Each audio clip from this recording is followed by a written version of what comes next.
Ancient advanced stonework and extreme machining in ancient Egypt. The purpose in presenting the notion of ancient advanced extreme machining in ancient Egyptian culture is simple. They had such a sophisticated stone technology beyond our own.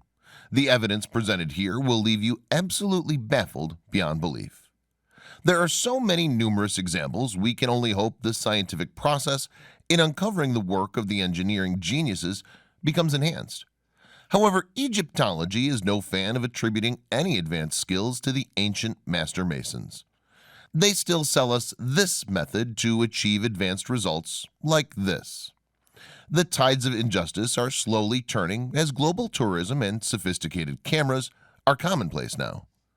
We have hard evidence of pre-dynastic stone-turning possible lathe work, tubular drilling at advanced speeds, marks left behind by what can only be perceived as use of circular stone saws, mechanical methods of engraving lines in hard stones as far back as the 4th dynasty, ancient machining techniques comparable to today's CNC routing, except done in hard pink granites.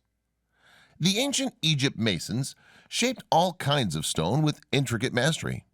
They were adept with the use of a wide variety of manufacturing tools, various building stones, tube drills capable of hard material, straight cutting saws, circular cutting saws, lathes, and smoothing techniques for polishing. It's the marks left in the stone by these multitude of tools which are the reliable source of evidence of advanced extreme machining in the ancient world. There are no surviving examples of the tools utilized. There are no written or pictorial records discovered which mention or describe their use. After all, we barely do this today. Why should they in ancient times? There's serious debate about the nature of the tools and their advanced techniques in the historical framework. The marks left in stone are a beacon of curiosity and intrigue to engineers who work these materials today. Egyptology couldn't care less how they did anything unless they feel the need to show some guy pounding a rock and solve the enigmas of all Egyptian building work in an instant. Modern experts are baffled with their machining techniques, and it's these individuals we must listen to if we want to answer conclusively the key questions. What were the cutting tool tips made of? What was their abrasive? How were the tools manufactured? What machinery was used to control the cutting surface on the stone? How did they apply the tool pressure? Why were their tolerance standards of precision so high? Engineers and architects are completely puzzled and rigorously debate pointing to monuments and artifacts, though no scientific proof exists for any of their theories unless the tools are present. Look at an ocean cruiser. It doesn't take a sophisticated debate to know tools, industry, and manufacturing of a high level was used to create it. Why does Egyptology portray such ignorance on the issue then? Because the revelations bear directly on the developmental history and subsequent chronology of the pre-dynastic Egyptian cultures, followed by the early dynastic period. Ancient housewares discovered by Flinders Petrie show undeniable proof of being turned on a lathe. There are various examples in the Cairo Museum, the Petrie Museum in UCL London, and various other museums around the world. Some of the best examples of stoneware were discovered around the Step Pyramid at Saqqara. Petrie also discovered pieces of interesting stoneware on the Giza Plateau. There are incredible aspects about these vases, plates, and bowls that speak of highly advanced engineering techniques.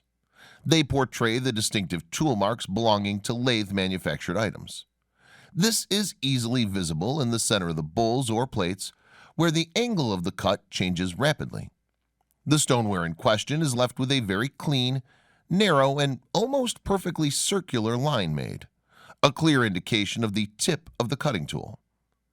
These stoneware masterpieces, comprising of dishes, platters, are some of the finest ever found, and they're right there from the earliest period of ancient Egyptian civilization. They're made from a variety of materials. Seemingly, the choice of material to be cut was irrelevant, as they went from soft alabaster all the way up the hardness scale to extremely hard granite. Working with alabaster is relatively easy, at least compared to granite. Alabaster can be worked with primitive abrasives and tools. The sophisticated workings in granite are an entirely different matter, and indicate a level of skill we're not aware of today and can only be considered advanced technology. Flinders Petrie was quoted on this issue saying, "The lathe appears to have been as familiar an instrument in the 4th dynasty as it is in the modern workshops." Stonework as sophisticated as these examples are not found in any later era, leaving many to think the skill was lost or that they were heirlooms from a different epoch or culture. There's also the case of delicate vases being made of very brittle schist, somewhat like a flint, and yet they're polished, finished, and turned to flawless thin edges, an incredible feat of engineering and craftsmanship. Many bowls are turned and hollowed out with thin necks and have a symmetrical wall thickness without any noticeable errors. Let us not understate that these items were made by an ancient machinist. To produce this in clay would be outstanding. To see it in granite is simply incredible. There are many pieces turned out of granite, porphyry, or basalt, all fully hollowed with decorative narrow undercut openings. The most remarkable of these have long necks. The fact remains we cannot replicate these artifacts today with techniques, crafts, or machinery. But before we feel any ineptitude of craftsmanship, Egyptology comes to the rescue with copper chisels and stone pounders. The tri-lobed schist disc of Sabu is a complete mystery and masterpiece. Some 24 inches in diameter, bizarre structure with extremely thin pieces turned out of schist. The large plate has a central hub some 3 inches in diameter. The outside rim, which in 3 areas spaced evenly around the perimeter, is flared towards the central hub. If there was ever a case for advanced ancient stoneworking, this is it. It's made from a very fragile material called metasiltstone. Bending this material without fracturing it would be hard even for modern technology. According to some scientists, the Sabu disc raises important questions about our view of history. What was the purpose of this mysterious disc? Why on earth would ancient Egyptians create such an intricate object? 5,000 years ago, people were not supposed to possess the necessary tools to work material like this. Why would ancient Egyptians go to all this effort to create the disc if it didn't have a specific purpose? The Sabu disc is the subject of wild speculations as a result from everything involving rotating energy to acoustic knowledge. There were not just a few of these stoneware items. Apparently there were thousands discovered around the Step Pyramid. The Step Pyramid is considered the oldest stone pyramid in Egypt. Although Petrie found some fragments of similar bowls at Giza, the majority have been found at the Step Pyramid, at least in quantity. Many of them have inscribed, actually scratched onto them, the symbols of the very earliest kings of Egypt from the time before the pharaohs. The primitive skill of the inscriptions provokes many to think those were not made by the same craftsmen who created the bowls in the first place. Perhaps they were added later by those who acquired them as heirlooms. Is highly plausible. Who made these objects? Why? How? Where? And when? What happened to the master craftsmen? The advanced tubular drilling techniques. W.M. Flinders Petrie is by far an essential reading source on anything to do with tubular drilling in ancient Egypt. After all, he picked up the pieces, the drill cores, and the fragments that nobody else seen the value in. In 1883, he wrote the following words: "These tubular drills vary in thickness from 1/4 inch to 5 inches in diameter, and from 1/30 to 1/5 inch thick. The smallest hole yet found in granite is 2-inch diameter. There is a still larger example where a platform of limestone rock has been dressed down by cutting it away with tube drills about 18 inches in diameter. The circular grooves occasionally intersecting prove that it was done merely to remove the rock." Tube drilling was commonplace in Egypt, a wonderful pristine example of which is displayed in the Cairo Museum, with zero information or provenance. Clearly the spiral grooves are visible. Not only are the spiral grooves of regular depth, but equally spaced all over the specimen. Where the cores overlap, the consistency is perfect. This can only be attained by jeweled points set into drills, which was Petrie's conclusion over 100 years ago. The enigma has raged since then. The most famous example of tube drilling by the ancient builders is the sarcophagus in the king's chamber of the Great Pyramid. A tube drill mark was left on the top inside of the box with some extra polishing to cover it up. If you go to the king's chamber, you can still see it if you examine the box. Looking at the radius of the cut in the king's chamber box, less than 2 inches, it's rather obvious that in this one piece alone, the masons made thousands of holes several inches deep. The experts who did this had mastered completely the principles of drilling in any material, soft or hard, wood, stone, or metal, and could have drilled virtually any naturally occurring material on this planet. Things get interesting when we find holes drilled in granite, and we even have some of the drill core remnants. This can be seen in the overhead door lintels of the granite-lined Valley Temple near the Sphinx, and at Abu Gharaib. Most of the doorways in the temple still show evidence of tube drilling one way or another. Perhaps the holes were used to place long vertical rotating shafts on which the doors were hung, somewhat like hinges. There's a primitive version of tube drilling that can be achieved with a bamboo drill bit, a bow saw, and sand. However, achieving this method in granite is certainly not easy by any standards. Tube drilling is a highly specialized method that just wouldn't develop without the need for a large hole. These holes are the evidence of a highly advanced technology, and certainly not developed for just this one purpose, but for many easier purposes. Generations of development over many projects, over hundreds of years. When you get this far in the psychology of our ancient builders, you further realize none of this happened without mining and metallurgy. Bit manufacturing, generations of experience with grinding materials, rotational manufacturing techniques, the wheel and all that goes with it.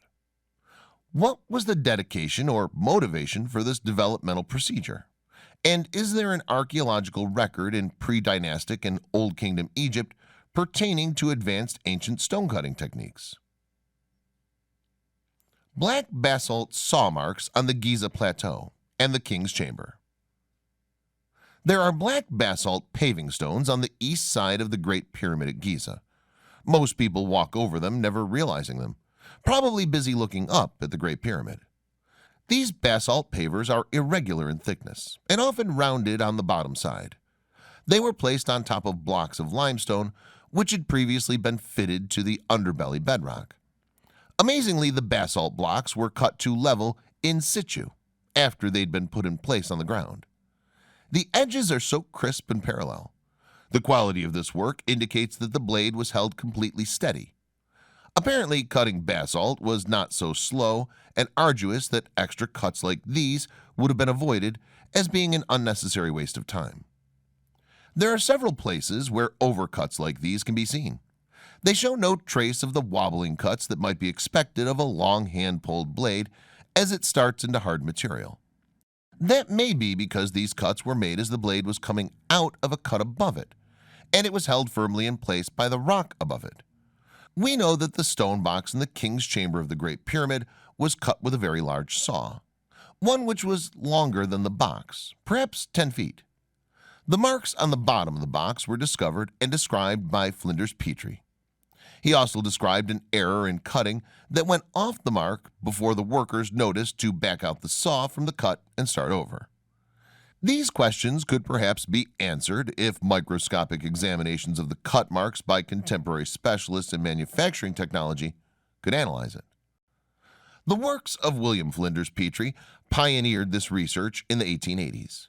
Petrie, in Egypt particularly, he showed there was an order or protocol for creating artifacts that involved the use of simple geometries, and such as simple radius over how radii are combined to create a shape where one radius would lead to another radius that would then be tangent with a flat surface. And you find that at Giza near the pyramids, and also other places around Egypt. There are so many remarkable artifacts that really have not received that much attention in conventional literature, and the simple methods that are described by Egyptologists don't really answer the question of how these artifacts were created, because it's not just a matter of describing a tool and how you actually remove material from a block of granite, but also a range of instruments that would have been necessary to ensure that the measurements are consistent throughout the creation of those artifacts.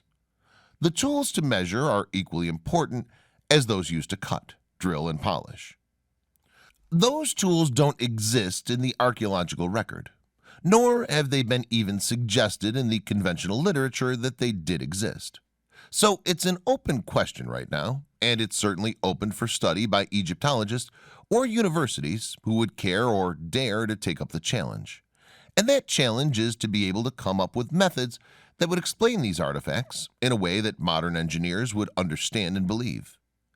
Unfortunately, in the past, this has not taken place. We've not been directed or shown by people in Egyptology or in academia. We haven't been shown any methods that will adequately explain the creation of these artifacts. For example, perfectly flat surfaces that you find on the igneous rock or the granite and basalt diorite artifacts that occur all over Egypt. You'll find a very large block in the Valley Temple near the Sphinx at Giza. There's one wall where there is a diorite block that shows a high order of precision, being extremely flat. Comparative measurements using a very precise straight edge show precision to 1/10 the thickness of a human hair. Whilst this is extremely precise, you also find those kind of surfaces in the Great Pyramid and the granite box in the Great Pyramid, also the Second Pyramid. There are numerous very large, what they call sarcophagi, in the Serapeum, and these sarcophagi are supposedly built to bury bulls. But the precision and the size of these boxes that seem to indicate a much higher purpose. One that would serve a technological purpose, rather than just for a funeral. Because on the inside of the boxes, you not only find very precise, flat surfaces, but also the corners where one surface meets another are extremely square. Also, the wall of the inside of the box where it meets the lid is extremely square. The fact that these artifacts and work materials exist has not been adequately explained in the literature we're trying to understand to really come to grips with. Egyptology isn't trying to come to grips with anything, even how we will create these artifacts today, because it would really stretch our capabilities to make these artifacts, particularly the ones in the Serapeum.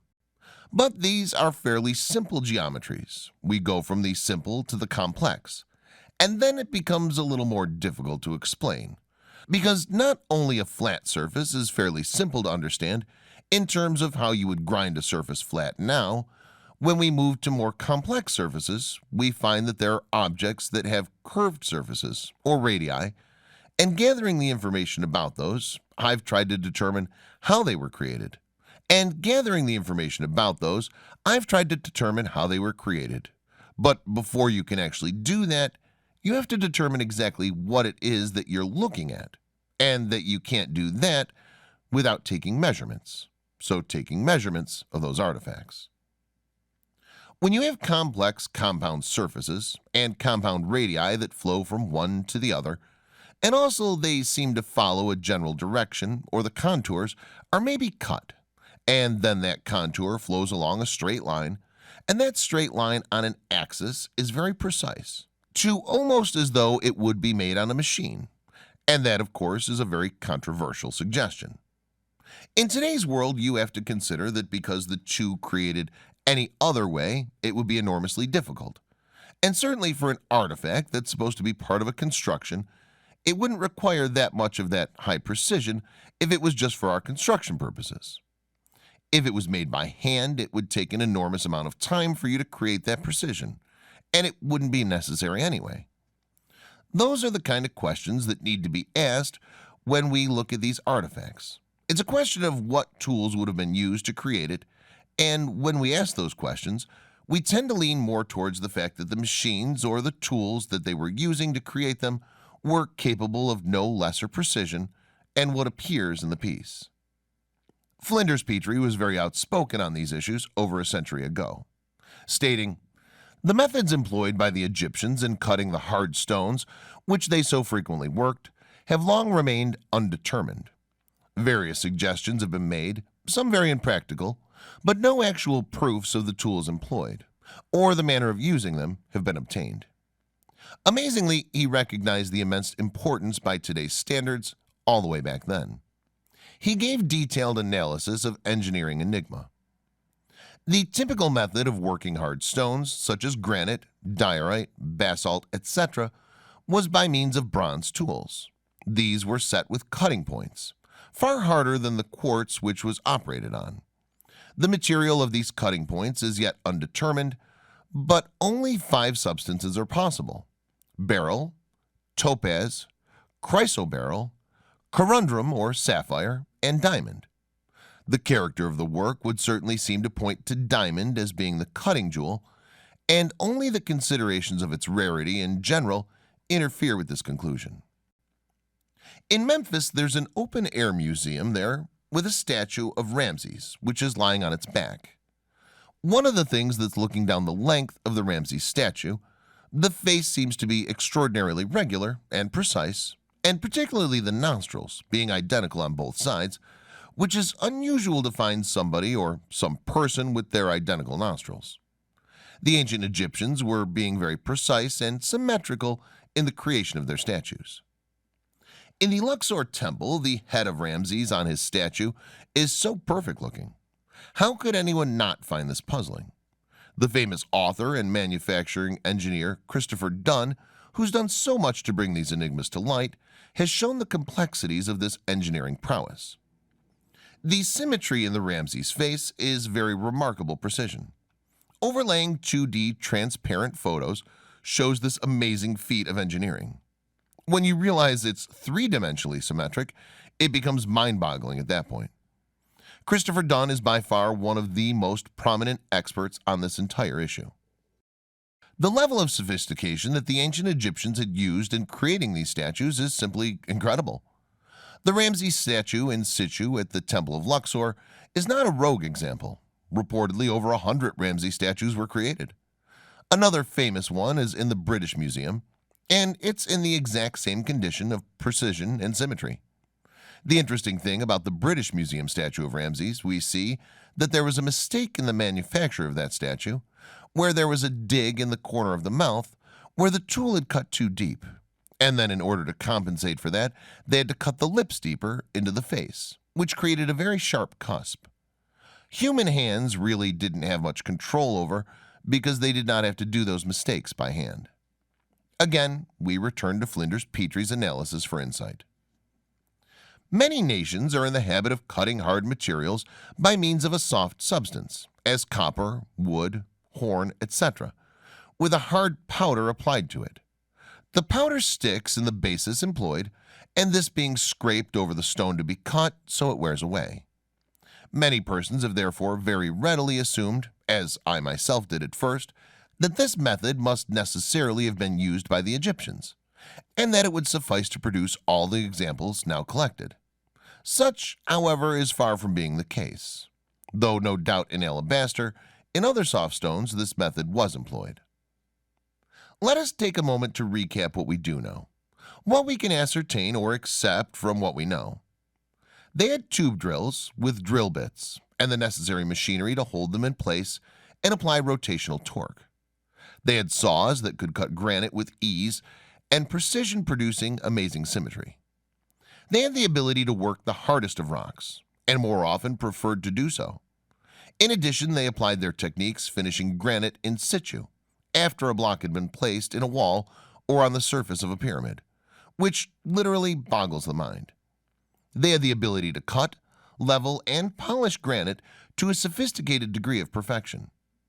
They had lathe machinery that would turn and polish granite, schist, basalt, etc. in ways we've not duplicated in our modern society. They cut extremely accurate parallel limestone joints with such a remarkable flatness over huge surface areas, some 35 square feet or more, a technique they'd mastered before creating the casing of the Great Pyramid at Giza. They had the knowledge and technology to repeatedly lift, maneuver, and delicately place enormous weights of stone at various heights. They had the motivation and means to quarry and move millions of stone blocks. They had the administrative skill to foresee multi-generational works, all that they require for a very long planning and project continuity, whilst maintaining the commitment of many generations of craftsmen, from apprenticeship through retirement of the workforce.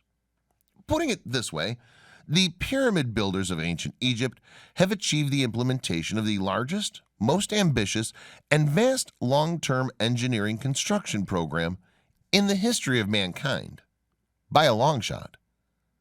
Flinders Petrie never could satisfy his curiosity over the working of quartz, saying that the Egyptians were acquainted with a cutting jewel far harder than quartz, and that they used this jewel as a sharp-pointed graver, is put beyond doubt by the diorite bowls with inscriptions of the 4th dynasty, of which I found fragments at Giza, as well as the scratches on polished granite of Ptolemaic age at San. The hieroglyphs are incised, with a very free cutting point. They're not scraped or ground out, but are plowed through the diorite, with rough edges to the line. As the lines are only 1/150th of an inch wide, the figures being about 0.2 long, it's evidence that the cutting point must have been much harder than quartz, and tough enough not to splinter when so fine an edge was being employed, probably only 1/200th of an inch wide. Parallel lines are graved only 1/30th of an inch apart from the center to center. Dendera Temple provides the same baffling discoveries with respect to ancient stone cutting techniques and advanced machining in the ancient world. Just like the Luxor Temple, the consistency and repetition in geometries in the Dendera Temple are revealed when we study the Hypostyle Hall.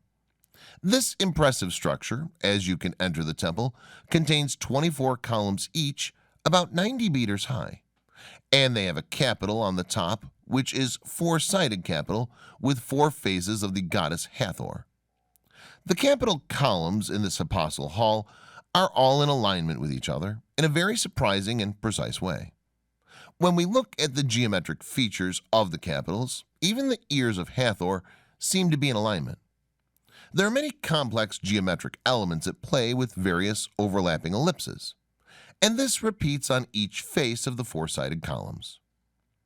To imagine constructing this hallway with all these columns and capitals, when we consider that the height to which these capitals were placed and the potential for error and communication of error, how were they able to precisely align each of those features?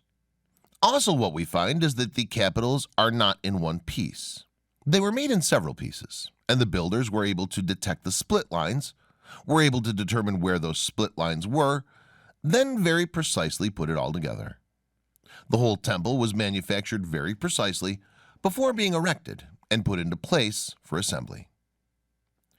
Egyptologists profess, at least on site at Dendera anyhow, to how this remarkable complex feat was achieved. As laughable as the following theory is, it's perpetrated repeatedly with zero knowledge of manufacturing procedures and blatant disregard for the evidence in front of them.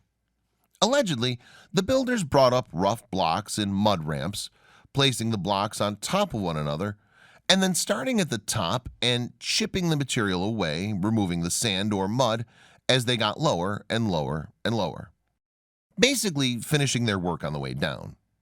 What that evidence really shows you is that is not the case. Everything was made perfectly well by hand and then assembled.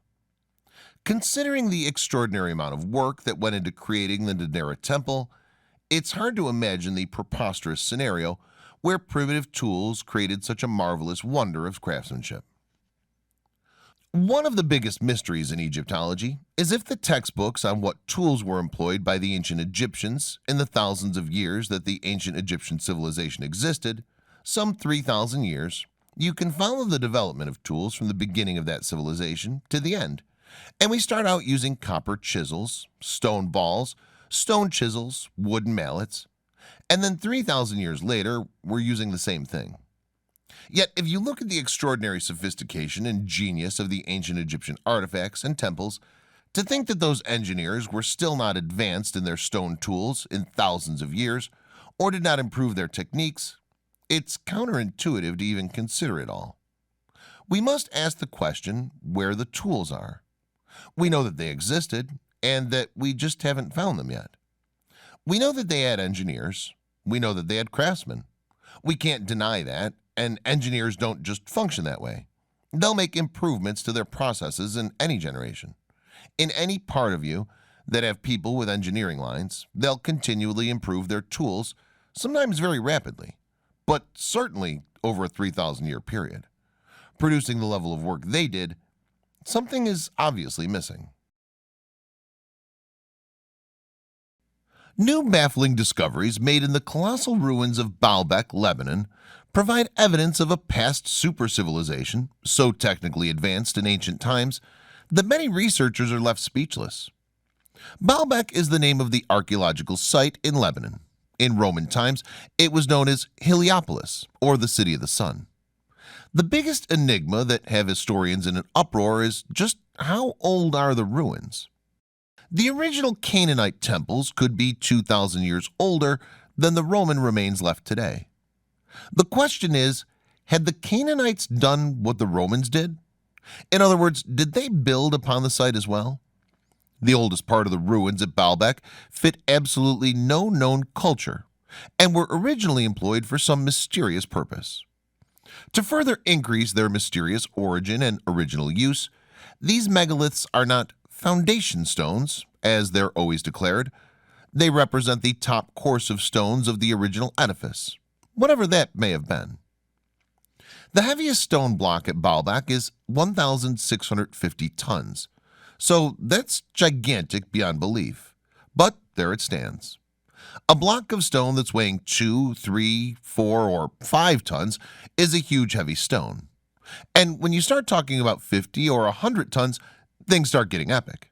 500 tons, then everyone including engineers are completely stunned. Above that, the mind boggles. Many of these megaliths are much older than the archaeologists are saying, including Baalbek. Baalbek is a partial Roman temple, and mainstream archaeology is saying that Baalbek is a purely Roman temple, and that the Romans built all of it. What you really have there is a pre-Roman structure, with massive blocks of what they're calling ashlars. They're the foundation stones of Baalbek, and you have almost the same thing at Jerusalem, at Solomon's Temple. The gigantic blocks of stone that are the base of Solomon's Temple, one called the Western Stone, is a giant block of stone that wasn't visible until the Israelis dug a tunnel along the base of King Solomon's Temple, and that allowed us to see the stone. These are the super megaliths that historians and engineers should be trying to figure out first. Yet we always are told how they shifted 5-ton blocks around with sheer force. Many believe the remnants of this culture have been wiped out in a flood of epic proportions, and as sea levels have risen, that's where we should be looking. Research is slowly coming, telling us the flood thesis might be true. During a high-resolution mapping of the Mediterranean seafloor, researchers discovered an enormous stone monolith resting in the Sicilian Channel. Ancient people have crafted the monolith, however, it's unclear how ancient people living at least 9,500 years ago were able to cut, extract, transport, and install the stone. There are hundreds of known sunken cities in the Mediterranean alone. Malta boasts many of these and mysterious cart ruts that go into the sea. Malta at one point was hit by a giant flood-like cataclysm. We know this from Gar de Lam cave above the coastline, which had Ice Age animals compacted inside in an ancient flood. Ancient civilizations always seem to head back to Atlantis Lemuria, the megaliths in South America, as well as underwater ruins in the Bahamas are no exception. Atlantis was tied to the underwater Bimini Wall with Edgar Cayce's prediction. However, Atlantis as a story is traced back through Egypt, from the Egyptian story of Solon. Atlantis was a global civilization before 10,000 BC, and that's the legend of Atlantis.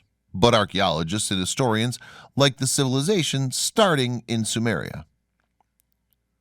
Göbekli Tepe seems to uproot this long-held concept, and what we're obviously looking at is a restart of civilization, perhaps many times. That's what you would expect from a global cataclysm of epic proportions.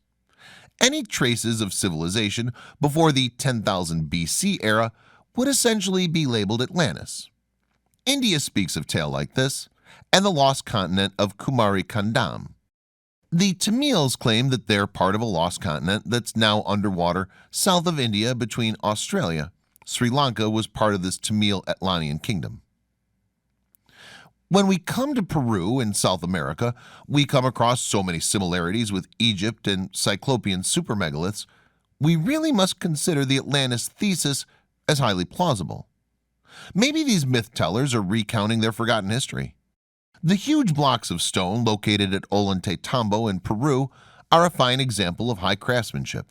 Heavy lifting and bizarre techniques being replicated across the Atlantic, with a practice known as keystone cuts. These uniquely shaped cuts, done in megalithic blocks, is a very unusual way to put blocks together. But you find these keystone cuts in all kinds of different parts of the world. Pumapunku in Bolivia is a prime example of these keystone cuts, and they're cuts in blocks of stone upon which molten metals are poured into the motif.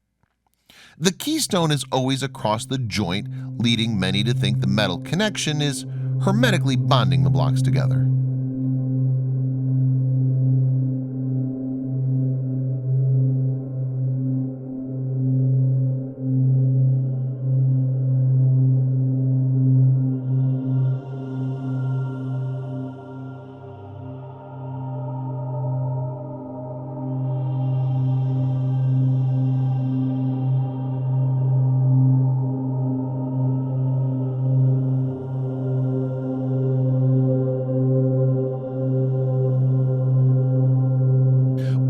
When we come to the megaliths of Easter Island, and particularly to the quarry on Easter Island, we get into the mind-boggling territory once again.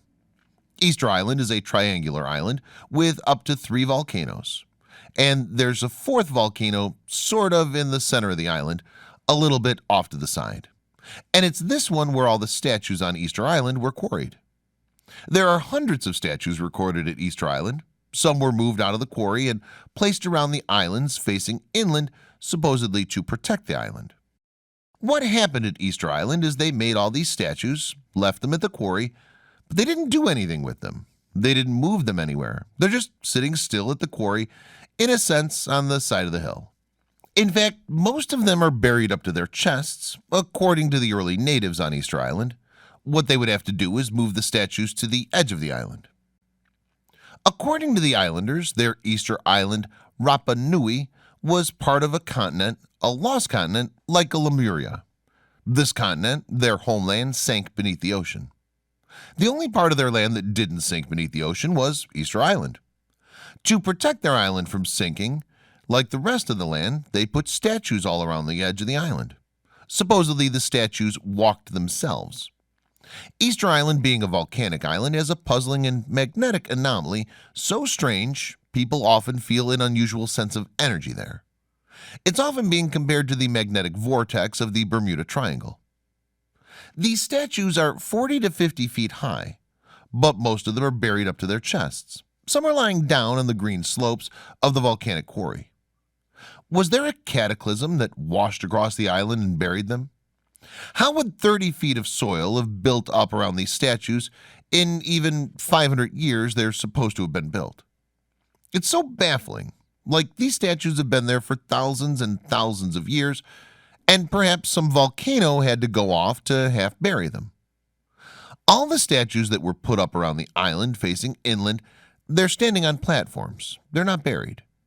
It's almost like the Easter Islanders later went and got some of these statues from the quarry and put them up around the island. At the museum on Easter Island, you can see the inlay in their eyes, and they would use whale ivory to put in as pupils. And there would be a piece of black obsidian as the eye itself. Before we leave Easter Island, we must address the Rongo script. It drives historians crazy, because they're left puzzled no matter what way they come at it. It seriously messes up their tidy timelines. Rongo is Oceania's only indigenous script.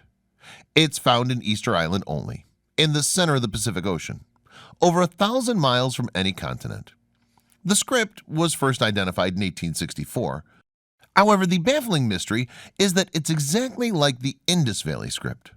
Rongo writing is identical to the Indus Valley writing, which would be Mohenjo-Daro and the Indus Valley, the civilization in Pakistan, and then half in Western India. A civilization which goes back to at least 3000 BC. In 1932, Wilhelm de Hevesy, was the first academic to suggest a link between Rongo Rongo and the Indus script of the Indus Valley Civilization in India, claiming that as many as 40 Rongo Rongo symbols had a correlating symbol in the script from India. For a while, the idea was entertained and debated until radiocarbon dating of the Indus Valley culture was placed between circa 3300 to 1900 BC, a finding which officially separated the two cultures by over 2,000 years. Recent research, however, has opened the debate again, as the finding of Indus Valley DNA in Australian Aborigines suggests a contact between the two cultures circa 2000 BC. The Pacific is riddled with enigmas. In Micronesia, a mysterious city called Nan Madol on the island of Pohnpei have sparked debates whether it's linked to Gunung Padang in Indonesia. On the southeast corner of Pohnpei, the huge city is built into the ocean of the giant walls built out of basalt. There's over 250 million tons of basalt stacked up in 100 artificial island walls that are 30 to 40 feet high in some places. Using prismatic crystals of basalt weighing 10 to 30 tons apiece, there's so much stone and materials in Nan Madol, the mind boggles how much effort went into building it. And why? Considering the Great Pyramid is 6 million tons, approximately, and 250 million tons for Nan Madol, means entire mountains would have been dismantled to get the material for the city. Bizarrely, the 8-sided prismatic basalts are magnetic, giving off strange lights. Everything about this place is off the charts. When you get your mind around 100 artificial islands, it's mind-blowing how anyone could have done this. 250 million tons of basalt stacked up into these walls, 30 feet high. Yet archaeologists have it all figured out in some ridiculous timeline. Just like Easter Island, the native inhabitants are detached from the original builders with little more than legend to explain it. Why do we always see around the planet huge cut blocks of stone when smaller ones would do? A great example of this is in Aswan, Egypt. The unfinished obelisk in the Aswan quarries, where the Aswan Dam is 100 miles from Luxor. The top of the obelisk has been squared off and cut, and there are big trenches going down the sides that have been dug out of solid granite bedrock. It's unfinished because of a natural fault they couldn't see from above. The sheer size they were attempting to quarry out is beyond belief, yet there it is. The obelisk of Axum is truly amazing that it was transported between continents twice during the last 100 years. However, the reason for delay in repatriation was the sheer difficulty in doing it. As a society today, if we struggle shifting obelisks, how did the ancients manage? And again, why did they build them so big if they did struggle? What was the gain in doing so? Amazing megalithic work in Ethiopia didn't stop at obelisks. It continued until 900 years ago, with the rock-cut churches of Lalibela, an amazing feat of stonework. Although a marvel to look at, we can easily see how something like this is quarried slowly. Working stones over 500 tons is another matter entirely. Whilst most megalithic regions in Europe boast some huge capstones, like the Antequera Dolmen in Spain and La Table de Machan in Brittany, most of the megalithic sites that encompass the nomadic culture who built them are built of more manageable size. Megalithic European sites run into the thousands upon thousands. They're everywhere. Look at a map of Europe. You'll find dense hotspots of megalithic activity in various regions. Brittany is perhaps the most famous. The broken obelisk there, Le Grand Menhir Brisé. This stone obelisk has the honor of having once been the largest known standing stone in Europe, and the largest of a huge 19-stone alignment. Today, the menhir is broken into 4 pieces, which still lie where they fell. The stone is estimated to have weighed about 355 tons when complete, and to have stood over 20 meters high. It was hand-mauled into its present shape, and an axe plow figure was once visible on the middle fragment. John Mitchell reports the nearest source of similar stone at over 50 miles distance. And even though newer reports suggest only 10 kilometers north of Auray, it still highlights the fact that the location outweighed the difficulties involved in transporting such large stones over long distances. Dol de Bretagne obelisk at 9 meters high is still hugely impressive. We're talking Neolithic times, 4000 BC to 3000 BC. And the idea we've been given of this time is little more than cavemen. The opposite is true. We're talking sophisticated transport of heavy materials in inhospitable terrains over large distances. The biggest megaliths of Europe seem to occur in the further epochs 4000 BC, and the lighter megalithic work seems to be when this culture dwindles out of existence around 1000 BC. The Commune of Carnac has more than 3,000 standing stones from the Neolithic period. These standing stones, or menhirs, are dotted around the landscape, but appear in their highest concentration at the alignments as known as the Carnac stones. Rows and rows of stones erected in lines stretching almost as far as the eye can see. It's the largest megalithic site in the world. Clearly, size is not just the only component of the mystery. Complex layouts, patterns, and geometry are at play. Astronomical alignments and observations layered into the monuments provide a layer of enigma that enthralls everyone who visits them. There are also the jaw-dropping numbers of sites involved. Some 35,000 cataloged symbolic arrangements with the same architectural features mostly across coastal Europe, but also mountainous regions inland. There's an estimated 40,000 uncatalogued lying in wait. Whilst each country tries its best to catalog vast lists of sites in various states of ruin, there are some 31 wiki pages listed. It's taken nearly 2 centuries for historians to admit that all of Europe's mysterious, massive stone structures may have had one origin source. The problem lies in that they've been painted as hunter-gatherers, one notch up above cavemen. Since we're talking about megalithic structures from the top of Scandinavia near the Arctic Circle, across the entire British Isles, from northern coastal Europe to the Mediterranean basin, every island in the Mediterranean basin, and right up to the Middle East of Jordan and Israel. If you showed photos of the structures, stone circles and dolmens, without telling the observer the region they were from, there would be resounding confirmation of same designer, same architect, same concept. The observation is obvious, rudimentary, and compelling. Anyone who's tried to link sites over distances has either been ridiculed or shunned. Why? Because historians would have to admit seagoing vessels and a mariner culture. It's almost as if what happened in coastal Europe was the remnants of a culture or survivors of a lost culture, scattered, and they might try to keep the knowledge, architecture, and astronomy alive. Whilst to some this might seem like a reach, it has serious credence and is highly plausible when you study megalithic Europe as a whole and admit the obvious, a common origin of all sites. In fairness, there are issues with a common origin. A recent study has laid claims that Brittany's megalithic region was the original epicenter of this marvelous ancient architecture. Evidence suggests several pockets all ignited at the same time. Northwest Ireland, Evora in Portugal, and Brittany all show massive projects in the 4800 BC era. Almendres Cromlech in Evora even shows remarkable similarities to Brittany alignments. The data we see on the ground doesn't match the study, which lays claims that the oldest is Brittany and everything else follows. Scotland and Malta show remarkable similarities also, which are at the two ends of Europe. Sardinia, Corsica, and Malta in the Mediterranean Sea, being relatively close to each other, all show such diversity in age, style, art, and architecture, it doesn't make sense. At the same time, in portraying all this, we have signature monuments like dolmens in all these regions like a beacon, saying we all have the same concept. Mariners seeking refuge in Europe from an unknown common source fits this scenario perfectly. But mariners from where?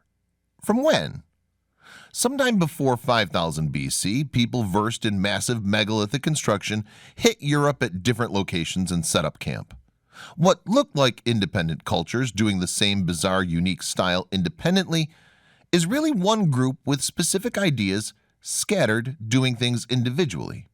The question is, were the megalithic builders of Europe spawned from the same megalithic global culture?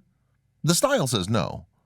Peru looks so unique, precise, and like a showroom masterpiece of masonry craftsmanship, whilst megalithic Europe looks so rough-cut, hewn and strewn together.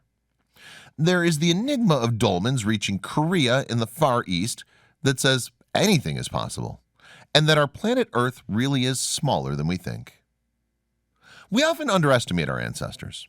Sure, they'd be in awe of our modern technology, but when we look at the resilient monuments they created, the Great Pyramids, Stonehenge, the Moai of Easter Island, we're left speechless as well and wonder, how'd they do that? Often this question remains unanswered, and these wonderful structures are still shrouded in mystery. The dolmens of Korea are equally such an enigma. Dolmens in Korea are generally single chambers with 2 or more vertical stones supporting a horizontal capstone forming a tabletop. There are examples of dolmens in China and Japan, but Korea has the highest concentration of these prehistoric megaliths, around 35,000 structures, more than the rest of the world. Yet compared to dolmens in other countries, in Korea these structures have only recently been analyzed. The Pingmai dolmen in Hwasun weighs 280 tons and is by far the largest dolmen in the world. It has fairy legends associated with it, just like its European counterparts. The Ganghwa dolmen is perhaps the most recognizable of these Korean structures. Anthropologists estimate that it took 200 to 300 people to erect the megalith. It also has folklore associated with it, associating this time with a wizard. In other Korean legends, dolmens are referred to as houses for witches, or the work of ancient saints.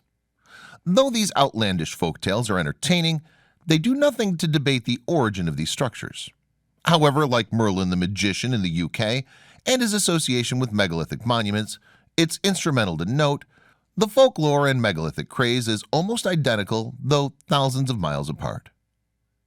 When we see ancient structures around the world, ancient lost advanced technology, and cross-cultural connections, we must question everything. Who really created the great civilizations of the world? And who were our real ancestors? What made it possible for ancient cultures such as the Inca, the Maya, and the Egyptians to suddenly appear on the timeline of history, already endowed with very advanced skills and cosmic knowledge? These questions are not adequately answered by conventional archaeology. We need to look through the eyes of the ancestors, revealing evidence that challenges the mainstream historical view. We've often been given a narrative and then told what to think about it. We never get the facts to speak for themselves.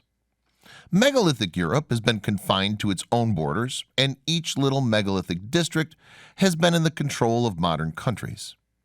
There are some who think that the Middle East and the farthest corners of the northwestern Europe were in contact. The stone circle at Gilgal-Raphaim in Israel would fit right into the categories of stone circles and cairns of the British Isles. The Gilgal-Raphaim, also called the Rujum el-Hiri megalithic monument in northern Israel near the Sea of Galilee, contains almost 40,000 basalt rocks. Resembling a giant target from above and boasting intricate stone arrangements within, the circles range from 8 feet in height to 15 feet tall in the center. Archaeologists estimate the site was constructed as early as 3000 BCE. Though its purpose remains unknown, Israeli archaeologists have found it aligns with the summer solstice sunrise, and that the location may have been used as a place to gaze at and track the stars, working like a kind of ancient calendar. On the island of Minorca in the Mediterranean Sea, megalithic monuments called taulas, Catalan for tables, attract visitors far and wide. Archaeologists aren't sure what purpose the taulas served, though independent researchers have shown deep astronomical significance, making an arc in the sky. The taulas were constructed between 1000 and 3000 BCE, official studies reveal. However, many are already drawing attention to similar T-shaped pillars of Göbekli Tepe. While we're talking about a possible 6,000 to 8,000 years difference in the epoch of construction, the T-shaped pillars may have an astronomical practice associated with them that gets passed on. Equally, the dolmens of Korea and those of Europe are also separated by 2 to 4 millennia. Yet the concept of mythology is passed on somehow. If we first get over the hurdle and accept transoceanic contact between ancient cultures, then we can solve some of the problems of megalithic similarities. The colossal Olmec heads are a perfect example to exhibit this point. No one would argue they're indigenous features, yet we can't just say case solved either. It doesn't mean West African megalithic builders came one way, set up camp, and started a new culture. It's much more complex than that. We're talking a global, worldwide civilization made up of many cultures traversing and trading. Symbols, ideology, concepts, construction methods, styles, artifacts, materials, resource all get traded across vast distances. Today and as far back as man has existed on the planet. This only happens in a world that's connected by sea or by land or both. The Corsica megaliths are eerily like Göbekli Tepe also. This Mediterranean island exhibits bizarre features just like the Ice Age monument of Göbekli Tepe. The strange faces carved in the standing stones look remarkably close to the Urfa man. We even have the same H symbol carved into the stones. The more people look, the more connections they find. Perhaps the Göbekli Tepe builders didn't decline. They just moved on and migrated with their astronomical observations and stone technology. The connections keep coming. The Urfa man has his long fingers around the navel, as do the Göbekli Tepe T-shaped pillars. The Easter Island statues have long fingers holding the belly or focused on the navel. We find the same practice in the coastal lowlands of Guatemala. The pre-classic period, some 2,500 years ago, the statues are all drawing attention to the navel area with long fingers. This is the very early colonization phase in Central America, not Mayan, supposedly some unknown independent chiefdom in Guatemala. Whilst these specific practices and artistic styles across different cultures are huge indicators of a connection, there's no band of archaeologists traversing the museums of the world looking for them. Put it like this. Every megalithic region and megalithic culture have their own individual styles, yet there are commonalities between sites that shouldn't be there. Archaeology concentrates on the individualistic, and megalithic researchers concentrate on the connections. Keystone cuts is another fantastic instrumental concept that cannot be explained by archaeology. On various continents, the practice of keystone cuts appears. Pumapunku is one place where you can visit and see them openly. Was there a megalithic technology or advanced group traversing the world, teaching knowledge, trading knowledge, or migrating from place to place? If there was a cataclysm or worldwide flood that some have suggested, it would explain the migrations. It would also explain the common origin and limited transoceanic contact.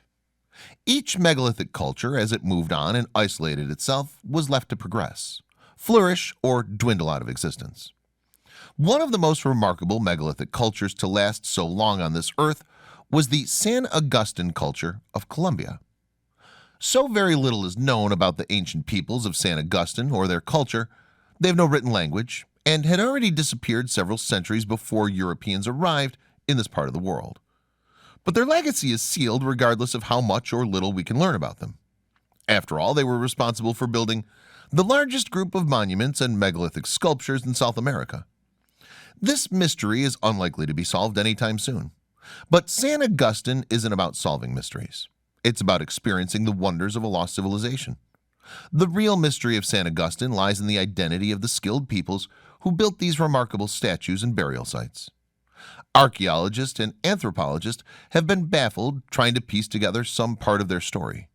The earliest remnants of their culture date back to 3300 BC. And these archaeological sites were abandoned around 1350 AD. They were rediscovered in the 18th and 19th centuries, and most of the burial sites were looted in search of gold. The fact remains they survived the longest of all megalithic cultures right up until medieval times. Then, like every other megalithic culture, vanished.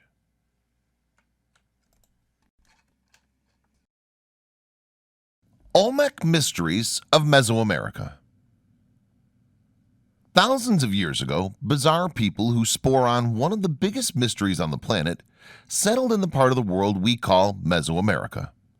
The entire region comprising of southern Mexico and most of Central America as it stretches between what's now called the Gulf of Mexico and the Pacific Ocean. The entire region is riddled with ancient sites of pyramid builders and incredible feats of engineering in inhospitable places. Although many different countries now exist within this space, it was the original home to just one civilization, the mysterious Olmec. As time advanced, other well-known groups became dominant in the area. These were primarily the Aztecs and the Mayan. Many consider the Olmec a proto-Mayan civilization. With the latest discoveries in LiDAR and recent unraveling of the Mayan snake kings, their lineage going right back to Olmec times, it seems the Olmec of ancient times morphed into the Maya. All these early civilizations that existed from approximately 1200 BCE to 900 CE were steeped with culture, tradition, commerce, and conflict. They also offer many mysteries and enigmas to modern understanding, their knowledge of astronomy, and their engineering feats. These are the things that baffle people with awe about how the civilizations arose, gained such power, and why they inevitably disappeared. Let's travel back in time to the first days to discover the questions that still exist in the minds of archaeologists, historians, and others who strive to understand the puzzling mysteries of Mesoamerica. The earliest civilization known to exist in the Mesoamerican region is called the Olmec. The earliest records of their existence come from approximately 1200 BCE. It makes sense to understand that there were people in that area before then, but they were not truly part of an organized civilization that engaged in trade and other important things. People have existed in most places of the world far beyond when discovered civilizations grew. Still, the Olmec are often considered one of the worldwide cradles of civilization. They were responsible for launching other groups of people in the area, such as the Aztec and Maya. Evidence for this exists in the records kept by the later civilizations about trade, art, culture, and religion. Over the centuries of their existence, the Olmec people spread throughout Mesoamerica, traded with new civilizations that arose, and left behind quite an interesting record of mysterious pyramids, religious artifacts, and so much more. We knew little of the Olmec over 100 years ago. Now, having focused on their incredible art, bizarre figurines, and unusual heads, the amazing pyramidal structures like Cantona and La Venta, incredible obsidian artifacts that are so difficult to make. Many have speculated West African origins, and some have pointed to Egyptian-looking headdress clothing as indicators. Before exploring some of the true mysteries of this group of native people, first it's important to consider how they arose in the first place. It's nearly impossible to figure out the precise information about how the civilization started. However, with some logical thought, the intelligence of historians and archaeologists, and information left behind by later civilizations, you begin to have a clearer picture of the Olmec people. Where did the Olmec civilization come from? The Aztecs traded and otherwise interacted culturally with the people there before them. They left behind more information than the Olmec stood themselves. In fact, it was the Aztecs who called the people Olmec to begin with. The term comes from a common resource in the area, rubber. Historians can only guess that it was one of the common trade goods that so impressed the Aztecs that they referred to the people in association with it. No information exists to tell anyone what the Olmecs called themselves. This civilization existed on the northern edge of Mesoamerica, near the Gulf of Mexico. This area is now near the southern end of Mexico, to the left of the Yucatan Peninsula. From a sociological perspective, it's an area that makes sense to settle in. The Gulf of Mexico offers a food source and the opportunity to travel more easily up and down the coast to trade with other civilizations. Because the existence of the Olmec people occurred so long ago, it's proved quite difficult to establish some type of historical continuity to explain where they came from and why they disappeared over 1,000 years later. By the time the years 400 to 300 BCE came around, no more evidence of this once thriving group existed. Despite the mystery surrounding their appearance and existence, the Olmec had considerable power in the region and quite a rich and cultured life. After all, in the near 2,000 years they existed in the Mesoamerican region, they had time to establish trade routes, agriculture and ancient industry, plenty of artwork, and unique religious and cultural practices. Settlements and cities. Evidence of prosperous cities have been found spread throughout the region. These existed at San Lorenzo, Laguna de los Cerros, Tres Zapados, La Venta, and Las Limas. The relative success or failure of the cities depended largely on whether they flooded regularly and how successful the surrounding area crops were. La Venta itself was generally considered to be the capital or main city of this region. Estimations put the highest population numbers around 18,000, which was quite high for any civilization of that time in the world's history. Some evidence and estimations based on later groups give rise to the idea that Olmec society existed based on classes. For example, the famous stone heads and other carvings apparently showed specific kings or rulers. The elite classes may have focused primarily on priests and shamans who would have had quite a bit of influence over daily life and control of the underclasses, of course. And agricultural society that built things from stone would need a strong labor force to get all the work done. Success through trade.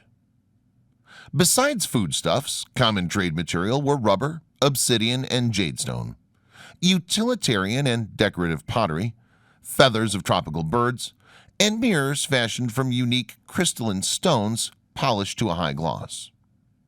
Prior to the Olmec civilization arising, the tribes in the area would undoubtedly trade with each other. The landmass is not so vast that each group would stay separate for very long. In those early days, organized trade routes or dedicated merchants would not exist. Instead, groups would simply come together, organize a trade of goods, and then move on again. There were a lot of middlemen involved and highly desired objects which get traded frequently. The city that would one day become San Lorenzo stood at the center of Olmec society and trade. As this first civilization had an economy based primarily on agriculture, they would not trade for food with other groups. Instead, archaeologists have discovered things that the Olmec would not have made in the digs in the land that they controlled. Some of these included jade figurines and obsidian blades. It also made sense that the Olmec would trade for salts and cocoa, which they undoubtedly enjoyed drinking hot like the later Maya. The luxury goods created by the Olmec themselves, such as pottery, small humanoid figurines, and natural items like parrot feathers and jaguar skins, undoubtedly fetched a high price. Whenever trade exists, so too does the spread of cultural ideas and art styles. This is one predominant way that archaeologists and historians unravel the mysteries of Mesoamerican trade. When they find something obviously made by an Olmec potter, for example, far south in what will become the cradle of Mayan growth, they can see the extent of the trade routes. Research conducted around 2008 showed evidence of the Olmec people creating an ancient form of asphalt. By mixing together these naturally occurring materials with various plant fibers and exposing it to heat, they developed a very useful waterproof coating for boats and other sorts of high-value material to trade with other people in the region. An interesting debate about Olmec pottery arose when scientists used more precise mineral examination to examine where the clay came from 4 pieces found throughout Mesoamerica. Pottery is frequently one of the most studied artifacts because it's obviously made by human hands. Although a carved stone has human beginnings, of course, the actual stone itself cannot be specifically identified internally. Clay, on the other hand, is intrinsically chosen and shaped by the person who makes it. One type of analysis indicates that most of the clay pottery in the entire region came from the Olmec lands. Another type that focused on the geology of the sand and rock particles added to temper the pieces indicate that it came from various places and ended up in the main city. While these in-depth studies may indicate different types of trade and cultural spread, the truth remains shrouded in mystery. Archaeological evidence of how the Olmec lived. The natural resources available in the area give an indication of how their cities would look. Archaeological digs in the cities listed above have found unique structures, buildings, and statues that allow people today to peer back through time and attempt to unravel the mysteries that surround this early group. Since all of this occurred so long ago, undoubtedly many secrets have been lost to the ages. What remains gives a very enigmatic look into a group of people who achieved high degrees of success and then vanished quite quickly for no apparent reason. Near the large city in San Lorenzo, evidence of structures shaped like large mounds were found. These man-made structures did not appear to have any formal construction or even entryways in some cases. However, they did discover drains running through them, formed by hand-carved basalt. The general idea that currently exists in most traditional historians' minds associates these mounds with nearby Mayan pyramids. However, since the Olmec people existed many years before the latter were built, they succumbed to more erosion from the volatile weather in the area. Other interesting finds within these ancient cities include the outline of an entire complex of both rectangular and round structures. These included what appeared to be religious buildings, a red palace, perhaps storage buildings, and fields for ceremonial ball games. These were played with rubber balls that share the name with the people, according to the Aztec record. Unique city design choices align with the stars. Besides the impressive appearance and size of these ancient city layouts, one of the great mysteries that surrounds them has to do with their configuration and alignment. The Olmec created what is generally considered to be the first pyramid in what is now Central America. The buildings at Cantona and at La Venta City are laid out in a very neat grid. Also, this grid follows a rather precise north to south alignment. Why this was done specifically is a mystery lost to the sands of time. However, it's quite common among ancient civilizations. For example, the ancient Egyptians aligned their pyramids with astronomical bodies and directional poles. What is now called San Lorenzo represents one of the most essential archaeological sites in Mesoamerica. This sprawling city represents much of what people today know about how the Olmec lived and what they valued. The city itself laid approximately 38 miles inland from the Gulf of Mexico. While this may seem like it's too far removed from the source of undoubtedly much of their food and potential coastline trade routes, the city had something much more important: fresh water. Although the geography of the area has changed in the millennia since the Olmec lived there, and the course of the Quetzalcoatl River has changed its course, San Lorenzo would have originally stood on an island in its center. With its high ridges, the island would have protected the city quite effectively from both floods and invasion. Generally, however, although some conflicts usually arise between multiple civilizations in the same area, there is no real evidence of battles or sieges.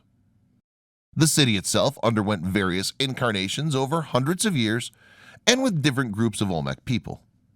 It even stood vacant for quite a while around 500 BCE. Some new buildings and a ball court were added in later years, but nothing was done to maintain its former glory.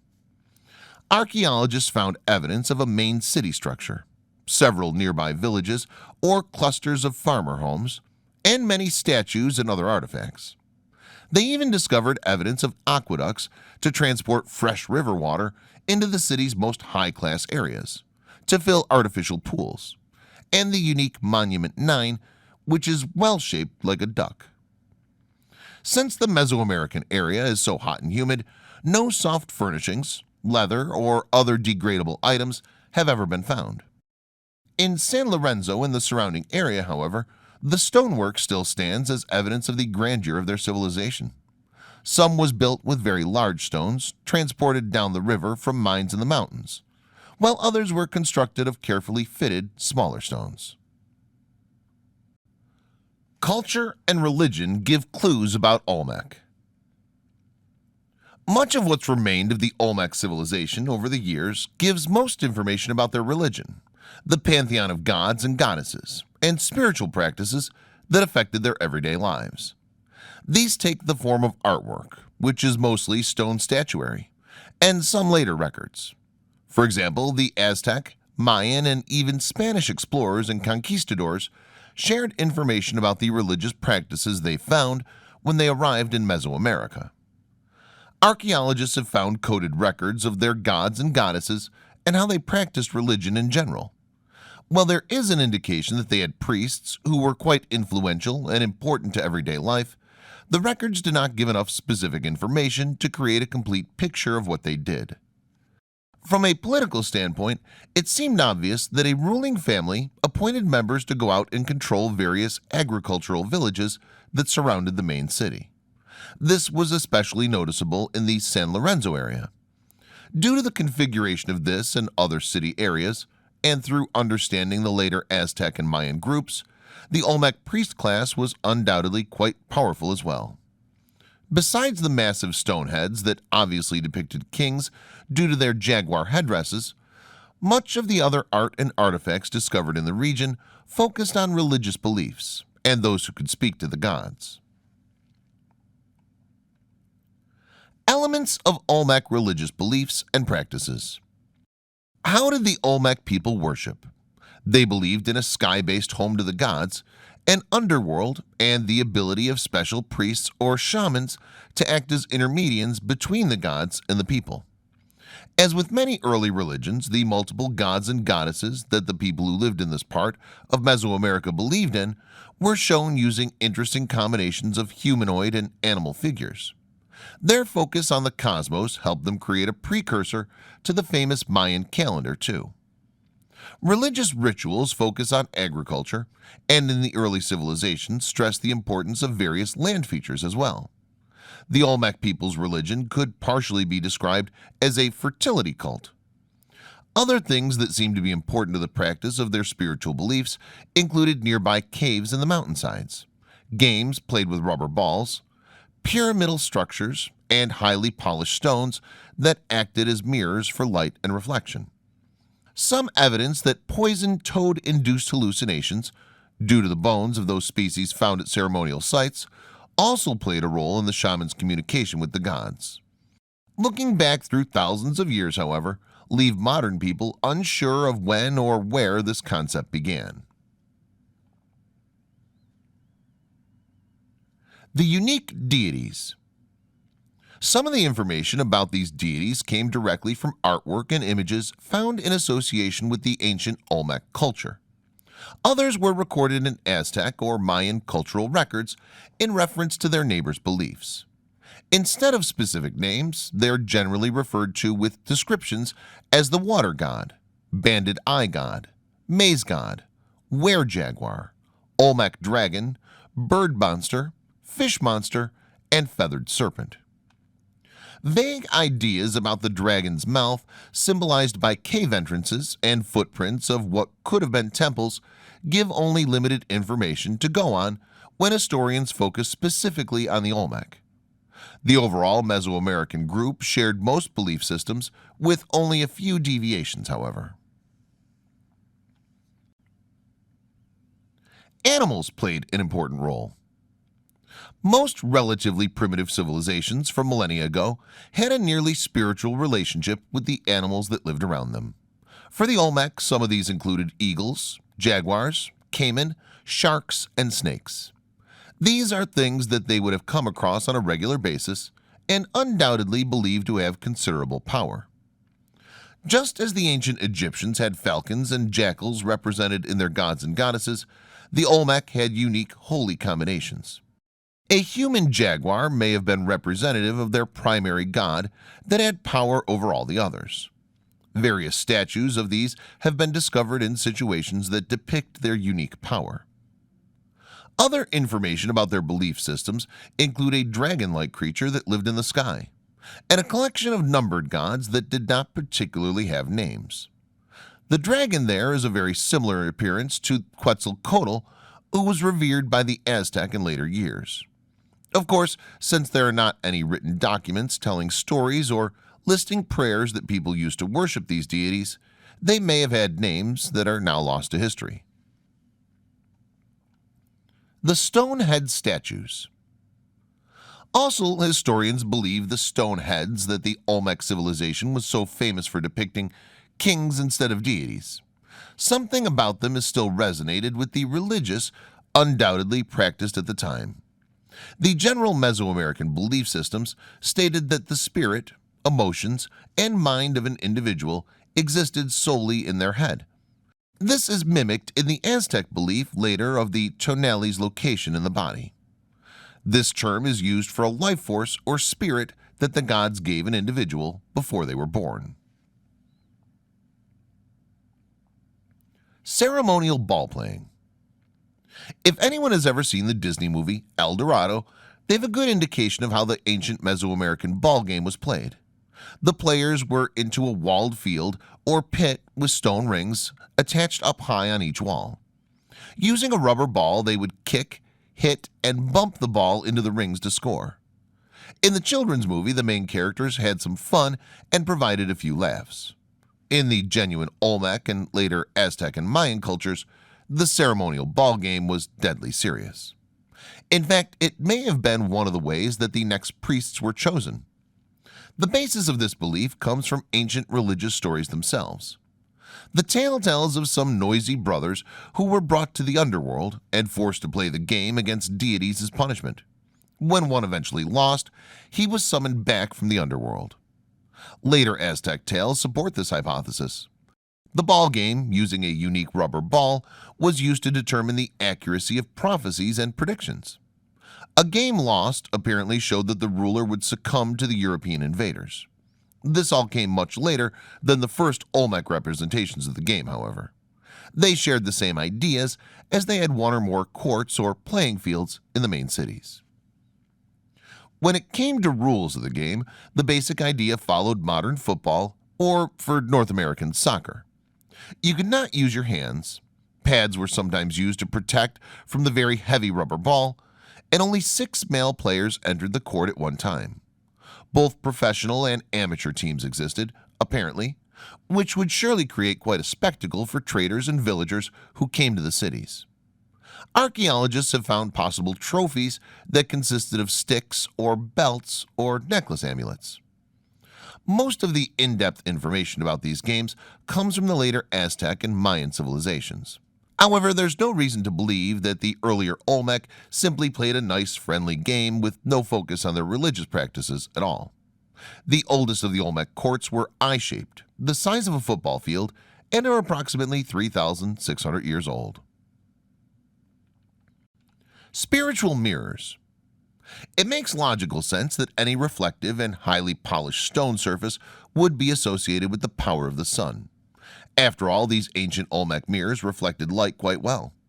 To a modern eye, they looked very little like the mirrors we know. Earlier archaeologists did not even recognize them as such until they found an excellent example at Leventis City. Some were fashioned from rough iron ore, others from black Assyrian glass, and from other stones like hematite and magnetite. The religious significance of these mirrors was obvious. They hung around the necks of priests and shamans. Seated rulers also were depicted with concave mirrors on their chests. People of importance were buried with them as honorifics to help them carry on into the underworld. Besides looking quite impressive, these curved mirrors could reflect light parabolically and could be used to light fires. Evidence, especially in the later Mayan civilization, gives clues to how the priests used them. Throughout time, everything from reflective bowls or water to crystal balls have been tools of divination. The mirrors were also used for this purpose. Other associations besides water included deity gods, fire, which could reflect its light and come from mirrors, and images of the sun. All these things logically go together and are the source of great power. Fire, of course, was one of the most important and potentially dangerous things the early people could harness. Evidence survives into the Aztec and Mayan cultures. The influence of the Olmec on the later groups cannot be ignored. Of course, it makes a lot of sense that 3 geographically and historically close civilizations that traded with each other would have a considerable effect between them. As with most religious practices around the world throughout time, a new civilization borrows ideas from an older or established one in order to ease the transition for believers who wish to fit into the new way of life more fully. Luckily, the Aztec and Mayan civilizations had much more in-depth information about the people they traded with and what they saw them in general. Besides rock carvings that form the more primitive form of record-keeping, these 2 later groups of people had books. If the Olmec ever had such a thing, they've been lost forever. The Olmec giant heads. One of the most obvious and well understood types of artifacts from the ancient Olmec civilization are the giant stone heads that appear in their cities. around the pyramid mounds and excavated out of the ground in various other places throughout the region. A total of 17 have been unearthed since archaeologists have started studying the Olmec people. For example, 4 massive heads were positioned at the corners of the La Venta city layout. Also, their use is not precisely known. It makes sense that they were placed there in some sort of protection or spiritual honor that would hopefully bless their city. Another common theory exists that states these colossal heads directly depicted popular rulers of the Olmec civilization. In fact, they could have done double duty in honoring the kings and representing a desire for protection for their cities. Still, many mysteries surround them, and archaeologists argue about various aspects of how they're designed and created. Appearances of the stone heads. The 17 heads range in size from approximately 9.5 feet to 14.5 feet in circumference. Most are approximately 6 to 7 feet tall. The unique property of the stone used to create them makes them exceptionally heavy. They weigh in at approximately 8 tons each. In the far-off Tuxtla Mountains, Olmec miners separated these massive basalt boulders from the ground and transported them down the river on rafts or overland using logs to roll them across open ground. There were no organized road systems in the civilization, although there were regularly used trade routes that could potentially make this process much easier. The faces have broad features, white noses, thick lips, and invariably wear the type of helmet over the top of their heads. Although time has roughened the features some, they're generally smooth and quite precise for a time when people used only stone tools. Archaeologists suggest they could have been painted in bright colors, much like the Aztec and Mayan statuary was in years after the heads were carved. Other types of Olmec art. Besides the massive heads made of basalt, the Olmec appeared to enjoy carving smaller heads out of various other types of stone. Archaeologists have found stone masks and statues as well. Much of the information that the world now has about this early Mesoamerican civilization comes from carvings and paintings that stood the test of time. Caves in the area, which may have been used for religious ceremonies, had decorations near the entrances. Images of kings and queens seated on beautiful thrones have been seen in various places. Some are also surrounded by images of crops or simply decorative patterns. Archaeologists were very lucky to realize that some of the Olmec treasures had been preserved in the El Manati bogs. They found stone, ceramic, and even wooden artifacts with some dedicated digging. Some include the rain baby god, a lovely jade axe head, and even depictions of rubber and paper offerings that were apparently burned for religious ceremonies. The mystery surrounding the disappearance. Where did the Olmec come from exactly? And where did they go?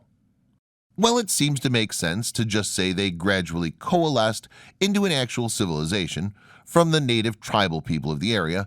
Some arguments against this idea do exist. However, all native people come from somewhere else. It's generally accepted idea that early humans arose in Africa far before anything close to a civilization would form. The early people historians call Native Americans came from the Northwest originally during the migration across the Bering Strait. Similarities between ancient Chinese Xi face carvings that carried into Canadian native communities and the Olmec carved faces may support this theory. Due to the unique facial features and clothing and ornamentation depicted in the giant stone heads and other carvings, some believe the Olmec may have more direct African roots. Did people long ago come across the ocean to settle in a new world well before Europeans did? From a transportation standpoint, it's theoretically possible that people in Africa could have rode the winds and currents across to Mesoamerica, although it seems unlikely. The early evidence of Olmec language, however, seemed to have quite a few similarities to the Manding language from Western African regions. The helmets on the massive stone heads look like those worn across the ocean. Did the Olmec get their idea of star-aligned pyramids from the Egyptians? As mysterious as the source of the Olmec civilization remains, its disappearance presents just as many questions and ideas. The usual way of people's decline includes being assimilated into another culture or conquered by them completely. From all accounts, however, the Aztec and Maya traded with the late Olmec and did not have serious problems with them. Approximately 1500 years since its beginning, around 400 BC, the main city of Levanta started falling apart. Ultimately then, the tens of thousands of people who once lived there simply abandoned it. There was some evidence that they purposefully took some of the buildings apart before they left, perhaps to save materials with the intention to rebuild elsewhere. Trade networks stopped flowing. All Olmec-style artwork and carvings ended.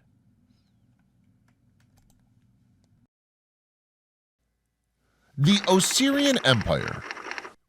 The Osirian Empire was one of the greatest to have ever existed, yet there's so little known about this pre-dynastic culture.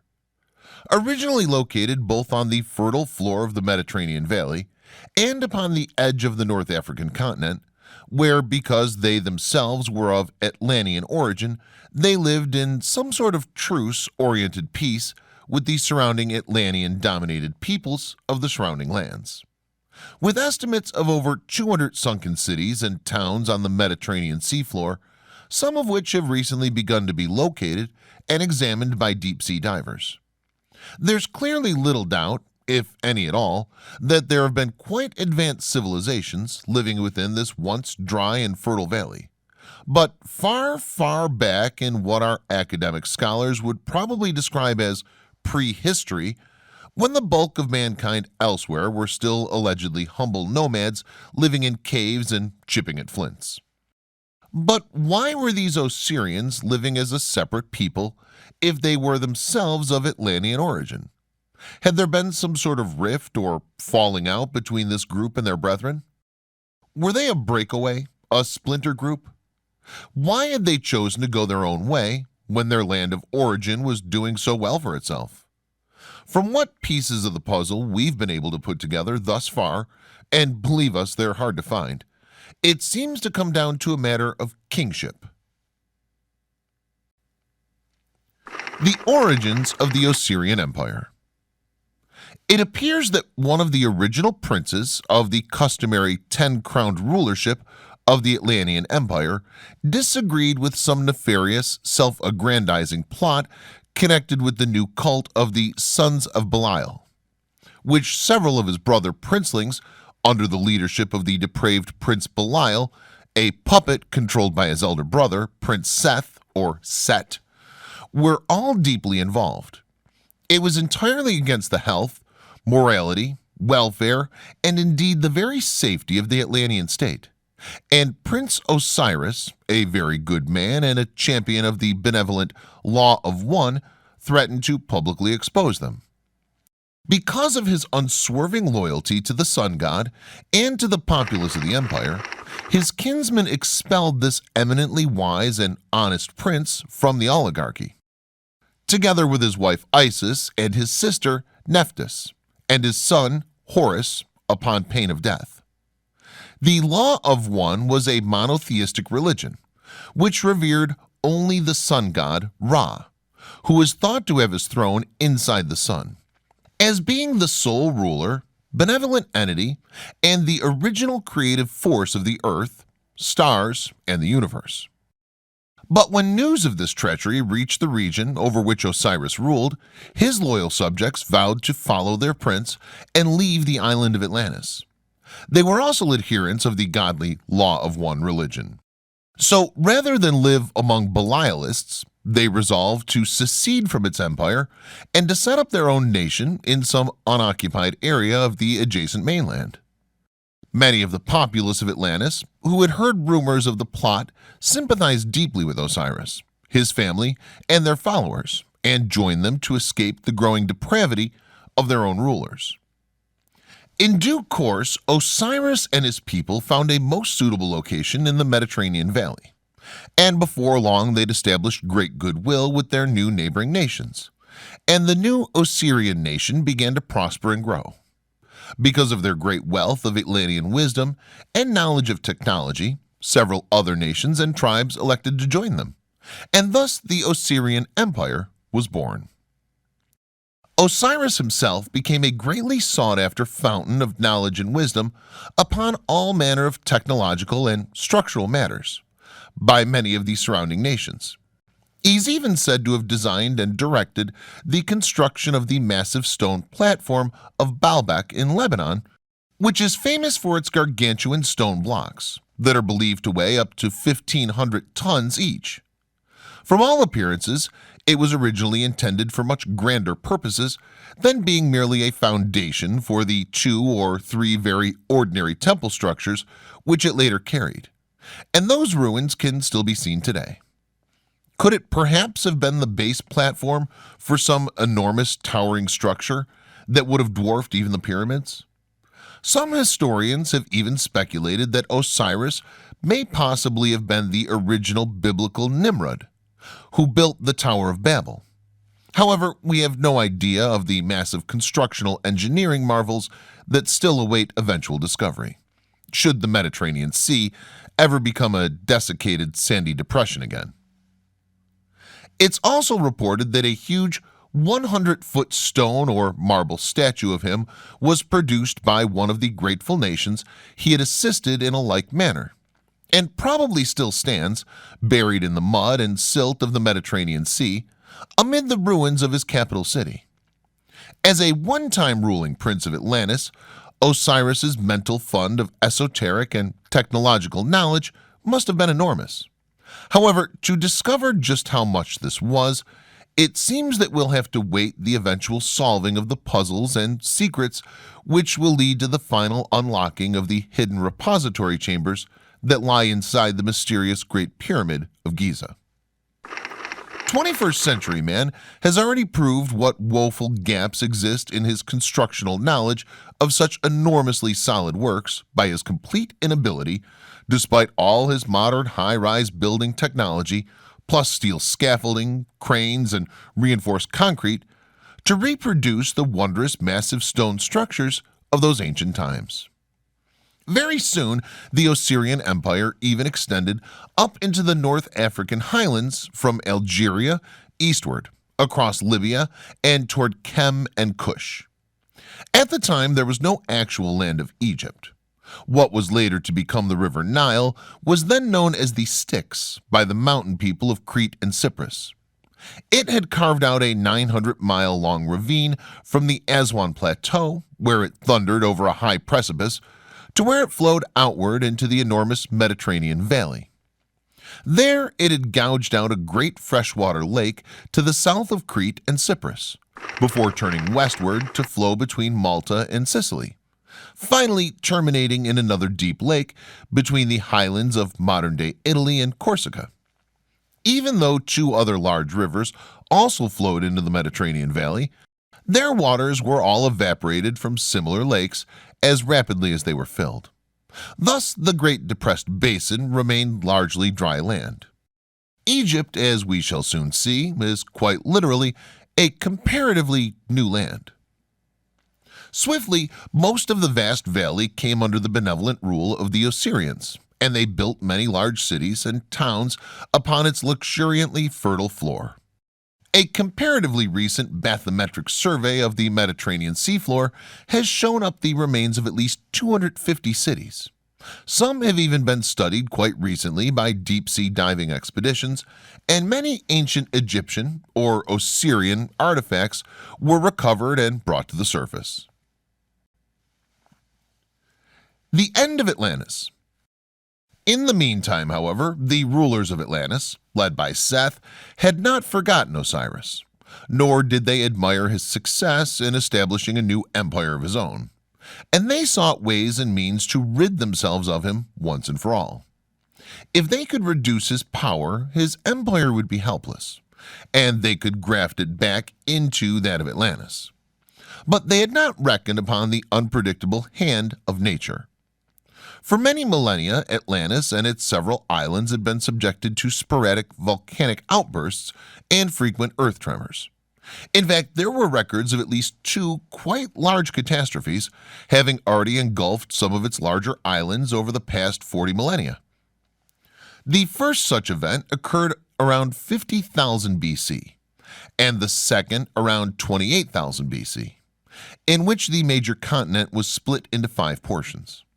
However, all had been reasonably quiet for some 19 millennia, until this new bout of tectonic disturbances.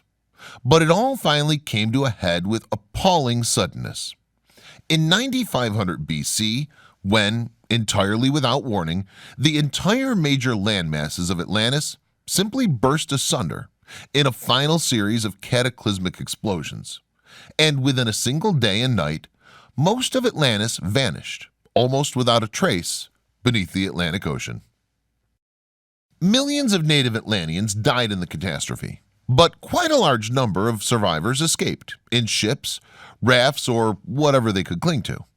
These eventually struggled ashore on the coasts of Spain and Portugal and the shores of Morocco. There were few, if any, of the original leaders among these survivors, except for Seth, who now bent every effort toward taking sole control over what he could of the Atlantean colonial power on the mainland of Europe and Northwest Africa. In this, it would seem he was successful, since many lands surrounding the Mediterranean Valley were already vassal states of mighty Atlantis, and by intermarriage with its soldiers, their people bore the essence of Atlantis in their veins. Many modern Europeans probably still do possess Atlantean genes. The end of Osiris. However, this prince, Seth, blamed Osiris for the disaster, assuming that he had called upon his god, Ra, to bring down this final cataclysm on Atlantis, and one day he decided to gain his revenge. He sent forth scouts to locate the Osirian royal capital.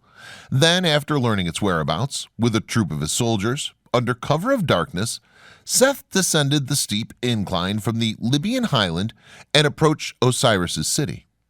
There, choosing only a handful of his most brutal henchmen, Seth silently infiltrated Osiris's unguarded royal palace and surprised the king alone at his midnight devotions. It was a foul deed of terrible actions that took place in the king's private chapel dedicated to Ra. Osiris had no time even to cry out.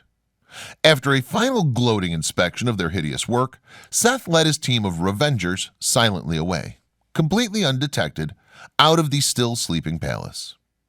Still sleeping, that is, except for one. Osiris's wife had woken suddenly in response to some unbidden sense of urgency and discovered that her lord had not yet come up to bed. Fearfully, she went to her sister, and together they descended to his dimly lit chapel to find the door standing slightly ajar.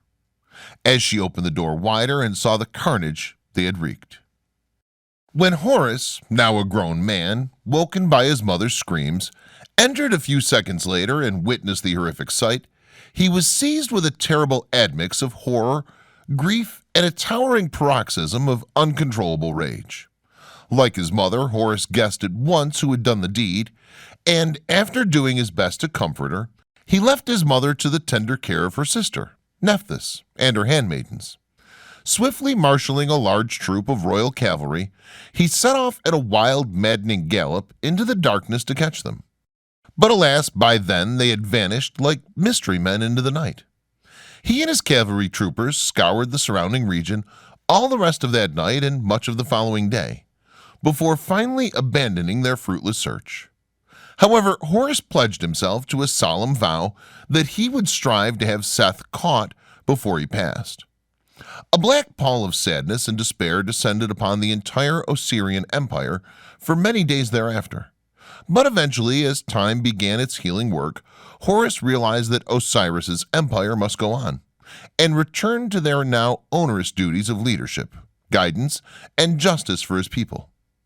Horus now reluctantly ascended his father's throne and ruled over them jointly with his mother. One of his first acts as king was to declare revenge upon that last Atlantean king and uncle who had taken his own brother. They engaged in many battles with imperial forces led by Seth.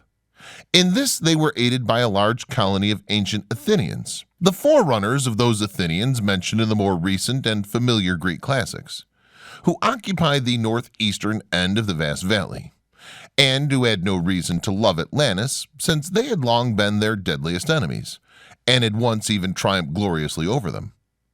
However, the Osirians and Atlanteans proved to be too evenly matched in these battles, since both shared the same advanced weaponry and military stratagems, and the only material results of such often bloody and bitter encounters were thousands of dead warriors, as well as many casualties among the Osirian and Athenian civilian populations, who were greatly exposed on the low valley floor to the pitiless fire of Seth's heartless soldiers, far more safely positioned high upon the Libyan plateau above them. Eventually, though, his hatred of Seth had in no wise diminished. Horus had to call a reluctant halt to the fighting, since both their unarmed women and children and their valley cities were suffering far more than the Atlanteans above on the highlands. An uneasy ceasefire was mutually agreed to, at least for the time being. But Horus still nursed a burning, hateful desire for personal revenge upon his father's murderer.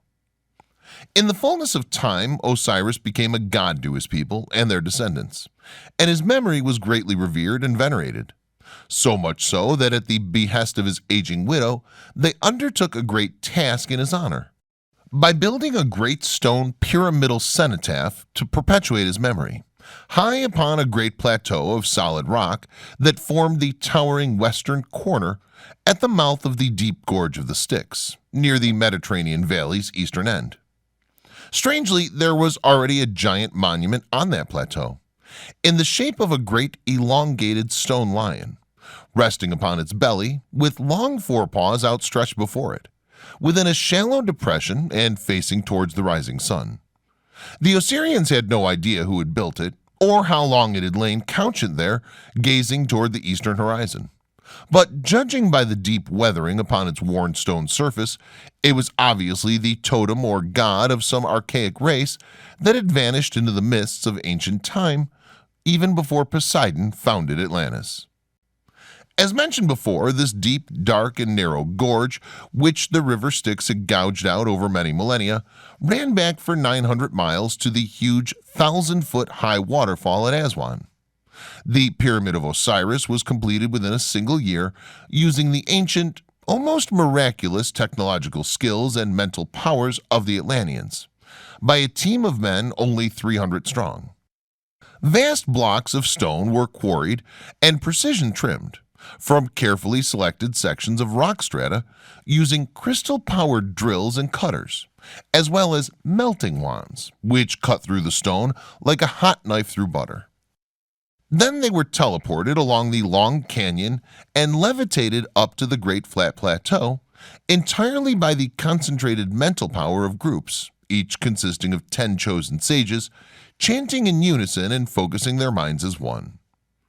The huge Atlantean-style pyramid, whose shape was designed to withstand the ravages of tsunamis and earth-shaking catastrophes over an eternity, was constructed primarily as a cenotaph to the memory of their god, Osiris. But it also became a repository for all his collection of scrolls and tomes of ancient Atlantean wisdom and technological secrets, especially inscribed for the purpose of preserving his knowledge. These were carefully sealed inside secret air and watertight chambers deep within and below the pyramid, which could only be discovered by some future race who might develop the required degree of intellect to unlock its hidden secrets.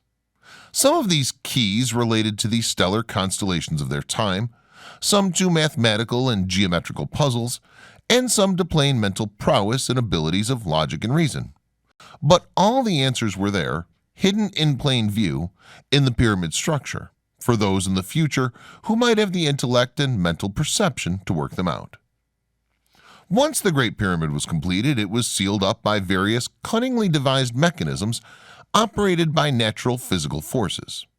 The damp air was expelled by a chemical explosion through specially constructed ducts, and then its exterior was coated with pure colloidal silver cladding, which was blended, again by technological wizardry, and allowed to run down the beautifully smoothed and polished sides.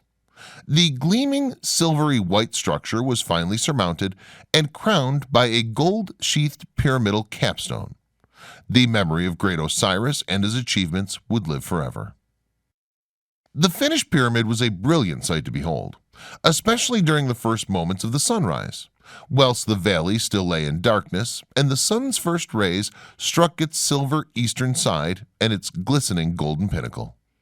The nation gathered far below to watch this wondrous spectacle and pray for the spirit of their great god, Osiris. A few years later, Osiris's widow, Queen Isis, died peacefully and full of years. This time the people required no urging by their grief-stricken King Horus.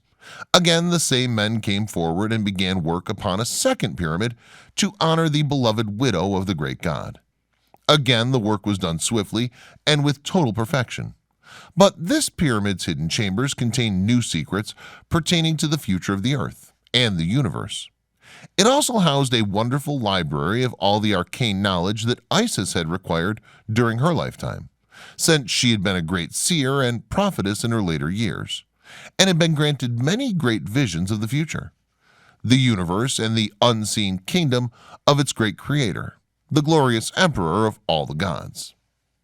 This time the finished pyramid of Isis was covered with brilliantly white alabaster, lovingly hand-polished to a mirror finish by the women of the kingdom, and it was capstoned with silver-coated pyramidal block, so as not to outshine the great god's memorial. Nevertheless, the two pyramids both made a truly glorious sight in the rays of the morning sun, and the whole empire sent representatives to observe the awesome spectacle and to pay obeisance to their venerated god and his widely beloved wife. Pilgrims and travelers came from all quarters of the then-known world to witness and bow before these magnificent memorials, and many of them stayed to join the growing nation of the Osirians, which now lay under the single benevolent kingship of King Horus, himself now a man of mature years, and full of his illustrious father's vast wisdom, great knowledge, and amazing gentleness. The Mediterranean flood. Sadly, however, there was a disastrous aftermath to the Atlantis catastrophe. It was during the latter part of the lifetime of Prince Horus that the last great judgmental cataclysm occurred, the grand finale of the series of cataclysmic explosions and the subsidences in which the last vestiges of mighty Atlantis had vanished forever in a welter of scalding steam and plumes of red-hot lava and smoke beneath the boiling ocean. These same explosions of the vast subterranean gas chambers, which had finally blown Atlantis apart, and then caused the sinking of its remains as their depressurized caverns collapsed under the weight of rock and the ocean, also caused a great weakening of other nearby strata. The Atlas mountain barrier that ran from Morocco into Spain, barricading the Mediterranean Valley from the cold gray-green waters of the Atlantic, suddenly began to breach a couple of decades later, permitting the ocean to start leaking into the valley. It was just a mere dribble at first, but like a breached dam wall, the rock soon began to crack and collapse under the pressure of the inrushing ocean and began flooding the great valley with a vengeance. The newly forming Pillars of Heracles at last stood open wide along the dark, salty Atlantic seawater to pour into the lovely valley, polluting its great crystal-clear freshwater lakes, drowning its luxuriant park-like vegetation, and poisoning the rich soil that had made the valley so wonderfully fertile. As the cold Atlantic began slowly to fill up the once lush Mediterranean valley, the Osirians, along with their neighboring occupants of the valley floor, had to seek higher ground, taking what they could of their great treasures with them. The southern wall of the valley was the more accessible, especially by way of the Malta Ridge, which was part of their territory, and up to the Libyan plain of North Africa. And it was there that the Osirians, the last direct repository of Atlantean wisdom and technology, led by Horus, established a new domain among the green plains and palm grove vistas of the open highlands.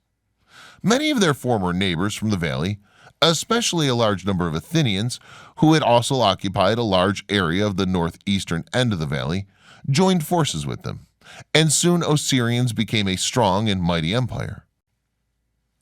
The foundation of Egypt.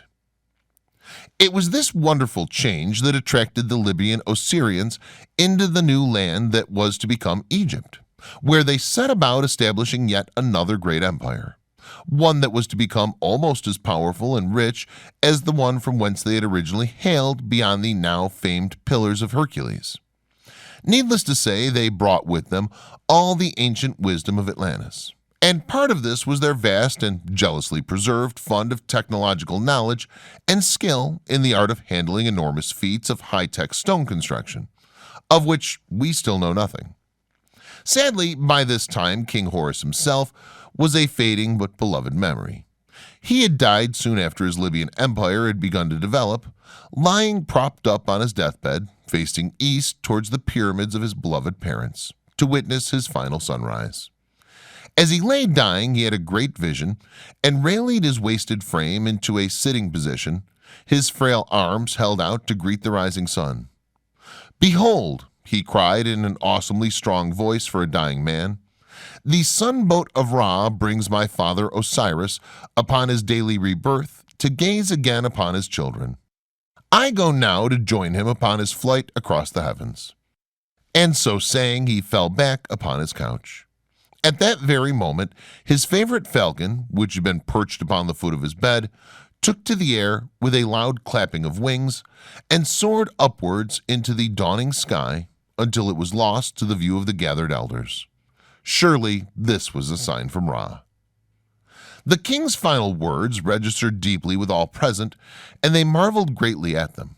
From thenceforward, the ship of the sun god Ra, who had been a god of Atlantis, but somewhat less than Poseidon in their pantheon, became revered as the great shining bark of the god of life, who resurrected Osiris every dawn and carried him back into the underworld each evening, a sign of hope for a new and glorious future life to everyone after their life on earth was done.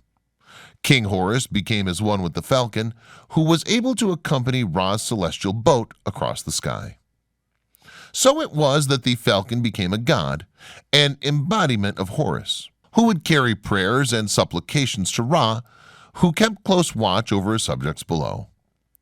Woe betide any whom Horus reported to Ra, as they would later have to face trial before Osiris in the underworld for their misdeeds, and he had the power to destroy their souls if they were found wanting.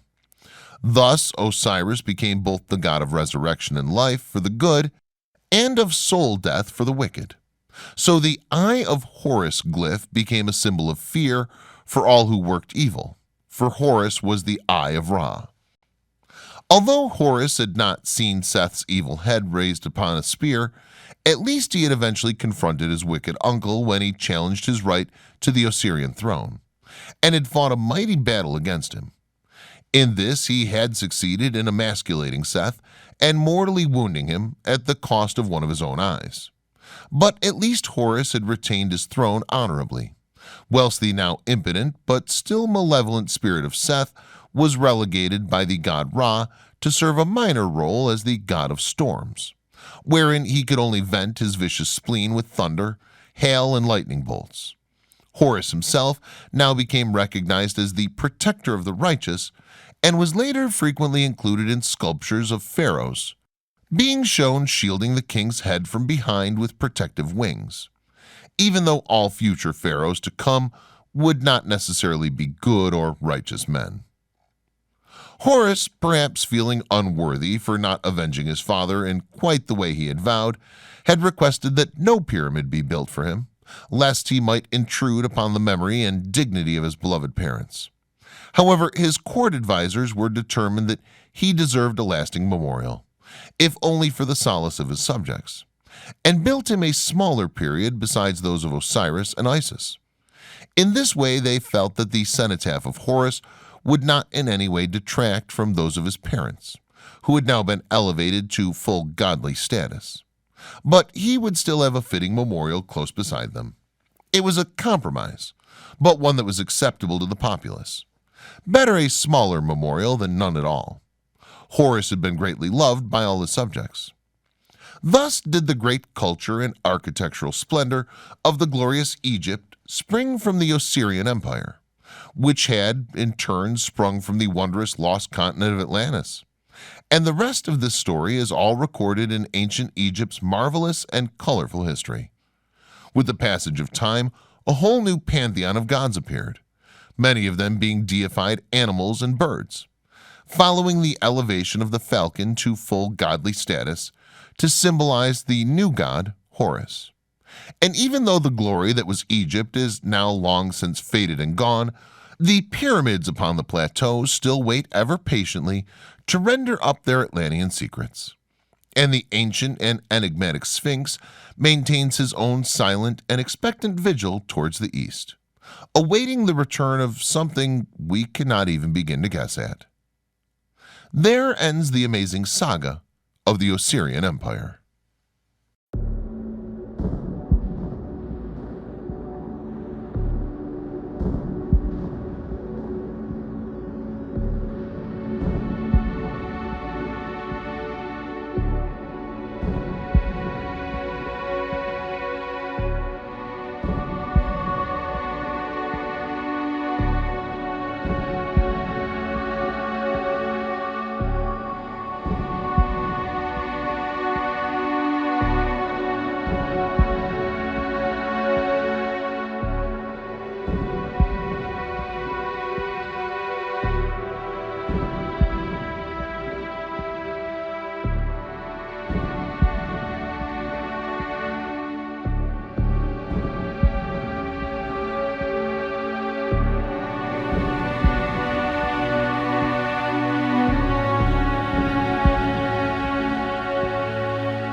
There's an ancient mystery that resides on this planet, so unique that it stands out amongst all the other mysteries. Bizarre vitrified ancient ruins and stones, melted and molded rocks, perfectly fitting, with no known technology of how this was done. It's no secret that many rocks have an unusual look in Cusco and the surrounding temples. Everyone else visits has their own theory of how it was done, because there's no known method of how it was done. It's like anything goes. Every possible theory's been concocted because of the impossible stonework, the beyond difficult engineering, and yet to do be replicated in modern time. If it is they were softened at some point and have been molded into their present form and shape, in many cases they have a mirrored finish with a strong reflection mimicking metal or glass. There are many ancient ruins and artifacts around the world that have worked stones with advanced machining techniques, but what we see in Peru is stones that were affected with a high heat or vitrification process. It's as baffling as it gets. These ancient sacred temples of Peru and Bolivia exhibit stonework with an appearance of being cut like butter. Engineers admit this, archaeology ignores it, and nothing's ever solved. The appearance is what we're left with. There are often two styles at so-called Inca temples. Many refer to them as Inca stonework and pre-Inca stonework, as clearly there are two different designers, two different styles, and two different appearances. Often we see the two different styles side by side. The cave of Naupa Iglesia, or Choquequia, is a perfect example of this. We see crude work alongside incredible feats of stonework, whereby typically the impeccable stonework is featured as an altar of some sort. There's another style of the perfect fitting stones, walls where not even a needle point can be inserted between the stone blocks. They can be found in multi-angled, polyagonal-sided blocks of incredible sizes. But the general characteristic is always the impossible perfect fit. This is what leaves the majority to conclude that they must have been soft at one point. These stones often exhibit a section that's vitrified, which is at the borders. Sometimes we recognize vitrification on the surface layer. Orthodox science provides nothing. There are zero convincing explanations on any method of construction. To the trained eye, engineers and stonemasons stipulate the molding and vitrification are obvious once you know what you're looking for. Still, orthodox science has mundane, ridiculously impractical explanations. Pioneering researcher Alfredo Gamarra, who proposed the theory of the softening of the stone, molding, and subsequent vitrification, was ahead of his time. Everyone agrees, at least the rational people, that the builders had some unusual special technique to reach these outlandish, astonishing results. What's the evidence of a special technique being utilized? Well, firstly, we see rocks melted, physical evidence with no known technique for achieving the high heat. We often see a mirrored finish on the stones, sometimes like a reflection or smooth to touch like polish. Whenever we see vitrification is visible, we sometimes see it as a layer over the stone, whereby it's flaked or something has interrupted the process. When we discover surfaces that are completely smooth to touch in all cases, it would have been extremely difficult to polish this undulating original surface. The enormous scale and the repetitive techniques put this type of construction technique almost on an industrial scale. Time to achieve this level of precision by carving and polishing doesn't enter common sense. Often the stones exhibit magnetic properties, showing more physical evidence. There's also examples of discoloration, another sign the rocks were treated. Metal clamps and T-shaped grooves is another anomaly that comes up. Inserting metal clamps through a process of a mobile smelter, thus pouring into the adjoining T-grooves on a joint, is incredibly technical and begs to be explained. Why? Author Maurice Cotterill believes they were electrically sealing the joints and shows that many of these joints occur on crystalline content stonework joints.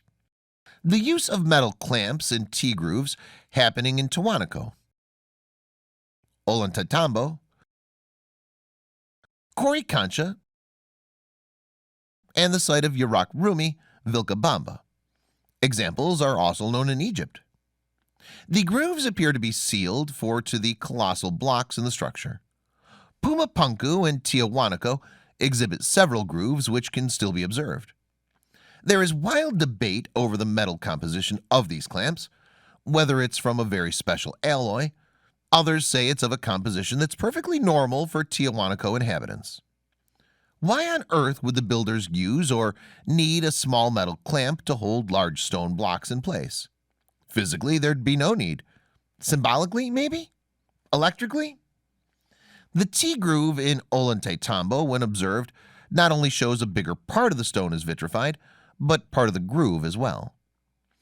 Author Maurice Cotterill may be the one to crack this mystery wide open, writing, "Many scholars believe the straps were melted locally and then poured into the grooves in the stones, causing microscopic marks embedded in the straps can be seen to imitate corollary marks found in the stone.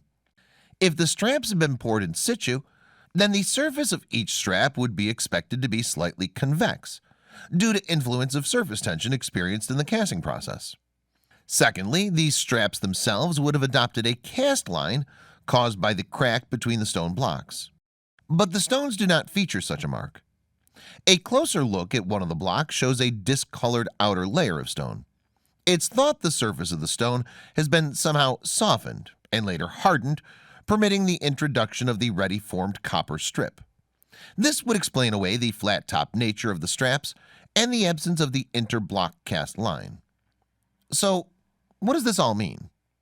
The clamps would have been inserted whilst the stones were in a soft state, and the clamps would have already been hard. The vitrified examples under study come from famous Peruvian and Bolivian sites in South America. Without testing, the debate is open to claims of unusual polishing techniques, natural degradation, lava flows, and many other odd explanations. The analysis at Teotihuacan and Pumapunku really sets the precedent on some of these ideas. Teotihuacan, a region of Peru that holds many remnants of ancient civilizations, demonstrates some of the most unique and amazingly precise examples of stonework in the world. The ancient people who created these walls and buildings used such a high degree of mathematical expertise that the workmanship is astounding even to modern-day people. They marvel at how these stonecutters from long ago created it with simple hand tools. But was it done by hand? That's the question.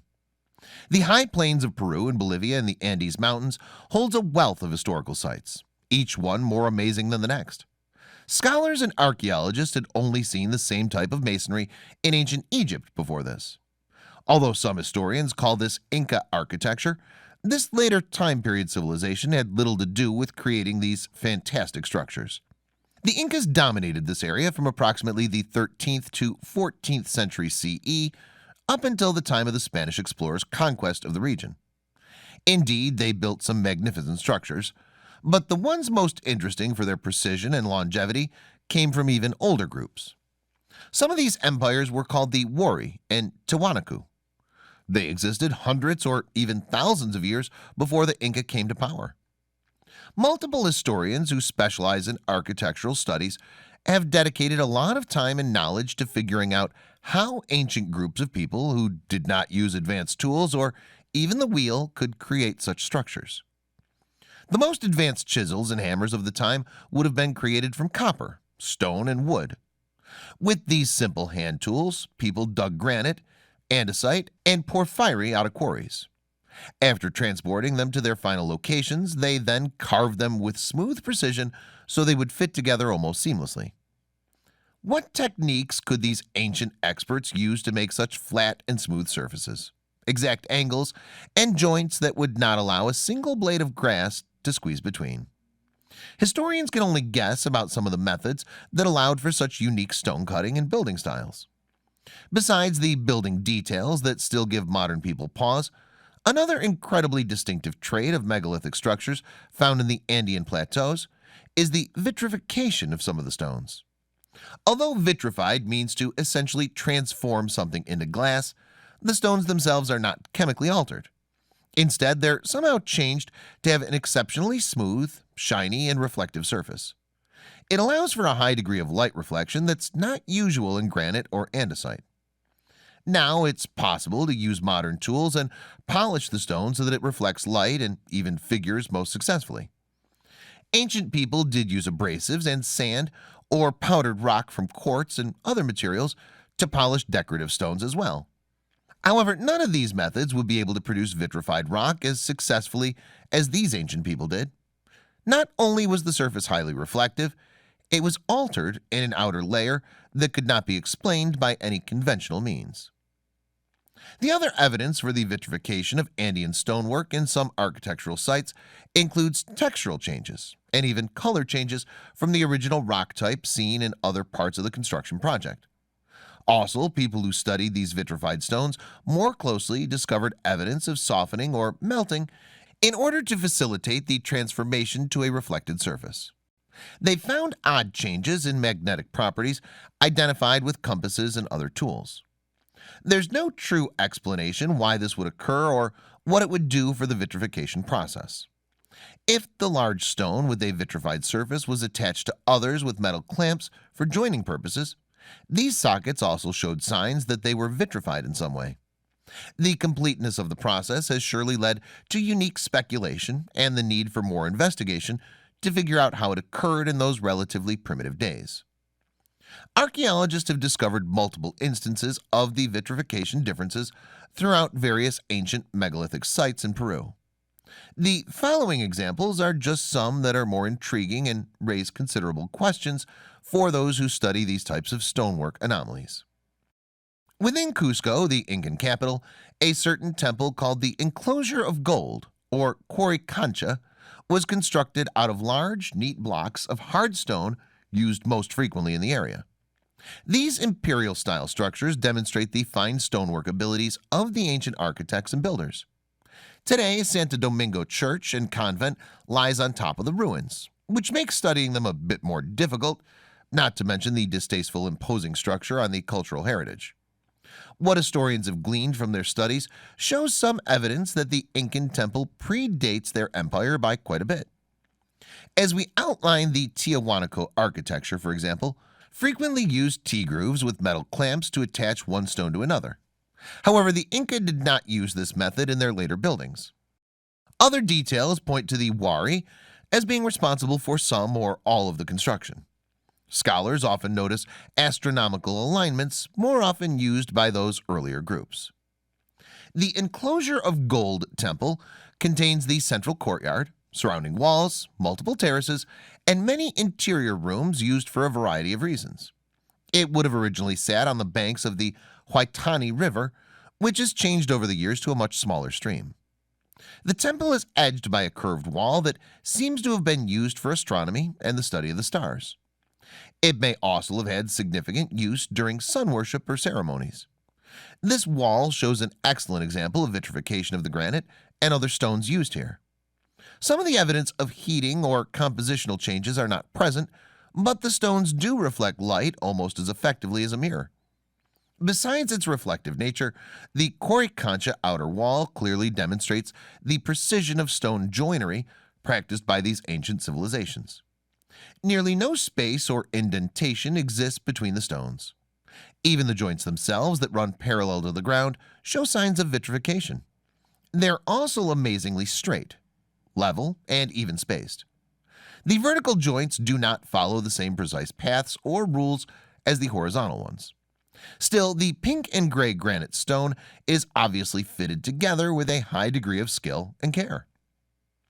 Upon closer inspection, the straight horizontal joints running throughout the entire wall has an even more exact and purposeful shape to them. Every stone base is not straight. Instead, the bottom of one is curved out slightly to fit exactly into the inward curve of the block below it. While these shapes are relatively minute, they're obviously not a mistake due to their precise nature. The intention of the stonemasons seems to focus on making a very strong wall where the stones would lock in place rather than simply rest on top of one another. Still, despite the regular curves, each juncture has no gaps or errors. No doubts exist in the architectural historian's mind that the stones that make up this temple wall were not fitted haphazardly or without exceptional degrees of skill and care. The stonecutters or builders who constructed the temple must have spent a lot of time achieving these perfect locking fits. The understanding of construction strength that led these ancient people to create the curved edges that lock together is considerable. Their wall was able to withstand earthquakes, for example, much more effectively than a wall with perfectly straight stone edges would. Add to the considerable skill the fact that the joints show signs of vitrification, and even more questions arise about how the people before the Inca could have such a high degree of knowledge and skill when it came to building with stones. Any archaeologist studying the site must only pass a flashlight across the seams in the evenings or nights to see the reflective surfaces and joints. Whatever process they used, the end result was a much stronger bond at the joints than if the vitrification did not occur. The vitrified surfaces do not only show up in the joints, however. People have studied the ruins of the temples also found interior stones with an outside layer of reflective material. In some instances, the vitrified surfaces have been removed in a rather crude way with a chisel and hammer. Historians who studied the entire time span of the building and walls surmise this may have happened in order to paint or stucco them once the Spanish colonized the area. Other interior surfaces made of stone were carved with precise niches, grooves, and holes that extended straight into the granite blocks. While these do not have obvious purposes at this late date, it's quite common to assume that they were used to hang decorative items such as plaques, banners, or even figurines or statues. The holes range in depth from just 4 centimeters to 50 centimeters deep. The enclosure of gold in Cusco is not the only building that showed signs of vitrification and incredibly accurate stonework. Up on the hill above the city rests Sacsayhuaman, a massive fortress built from excessively large stone blocks. Some of the granite and anthracite weighed upward of 300 tons. Despite how difficult it must have been to move them into position, they show evidence of extremely exact joint work.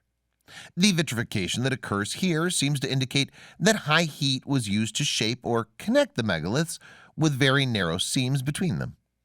Some of the large stones have apparently molten scars from whatever process vitrified their surfaces long ago.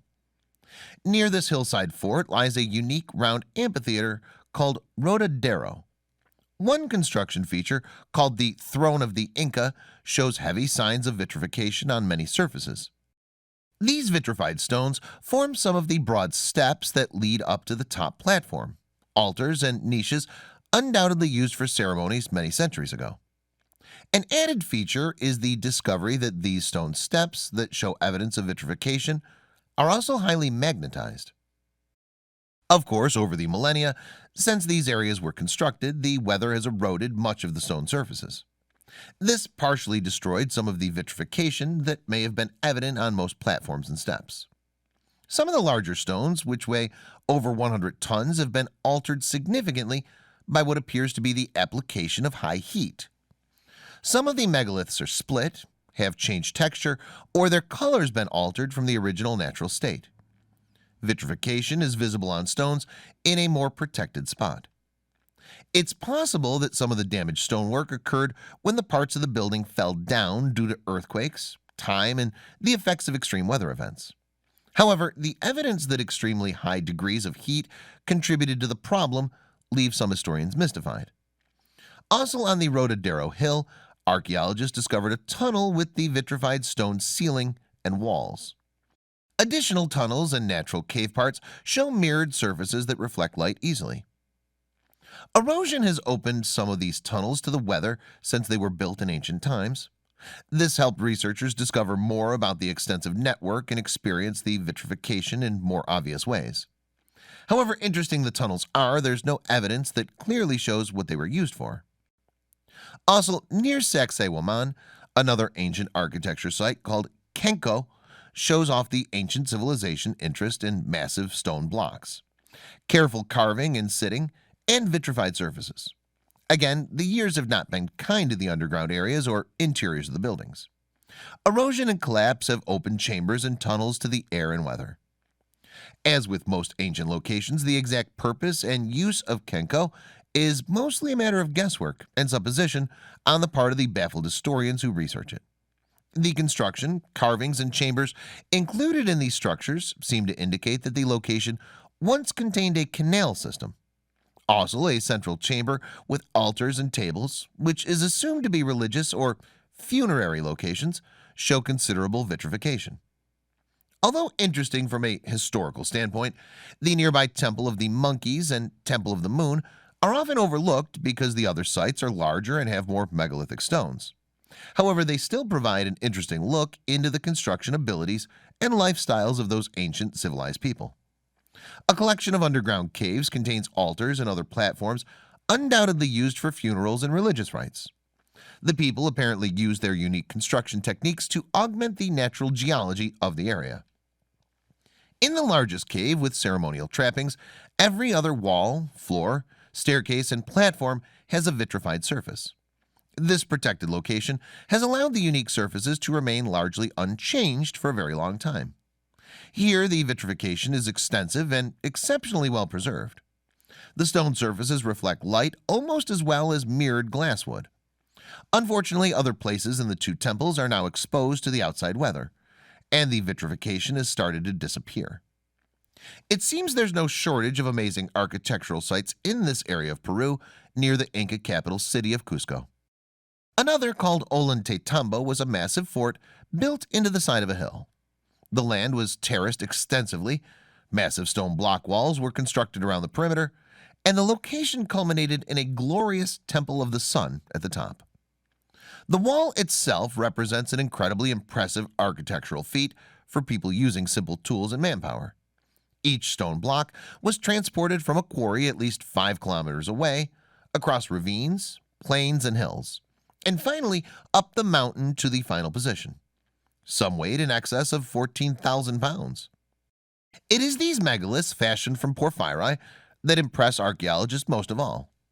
Although debate still rages about the possible carvings or facade on the surface of these 6 giant stones, what is left to enjoy today clearly demonstrates the high degree of skill and dedication that these early people had to their architectural endeavors. The base of the hill is littered with massive and now weathered stones that were either rejected for the temple or left for some other reason. It seems that some were connected in the Tiwanaku style with metal clamps and T-grooves after they had laid exposed to the weather for some time. Apparently, the Inca were fond of reusing existing materials for their own purposes. Are the Inca just custodians? This part of Peru contains some of the finest archaeological sites in the most advanced and precise stonework and architecture ever developed in the ancient world. The vitrification of the granite, andesite, and other stone creates a unique metallic look, not found in many other places. Although the craftsmanship is exquisite, you can still see evidence of the protuberances originally used to transport the blocks over long distances. While they were very useful for this, it remains questionable why they were not smoothed out during the actual construction process.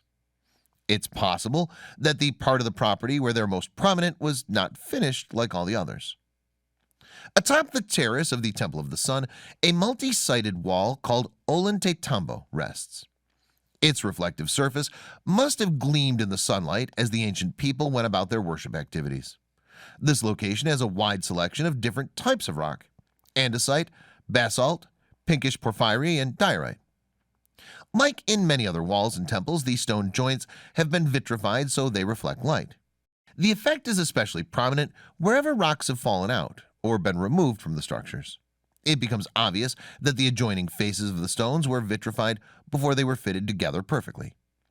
This must have had some practical purpose, as it was not usually done to visible surfaces.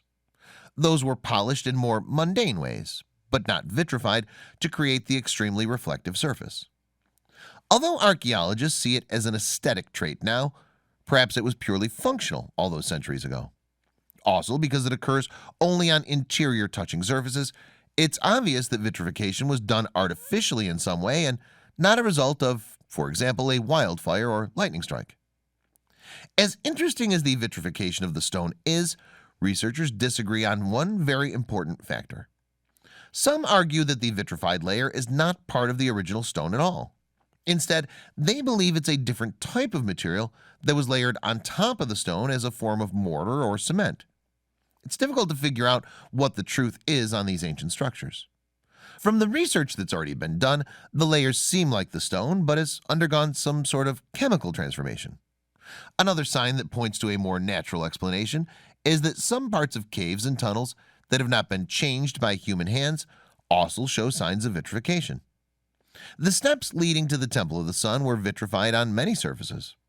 Other parts were polished in ways that archaeologists recognize from the civilizations that made it. Scientific study of the materials themselves has not been done in any great measure. Above Cusco lies a place of archaeological interest with considerable number of caves called Titicaca.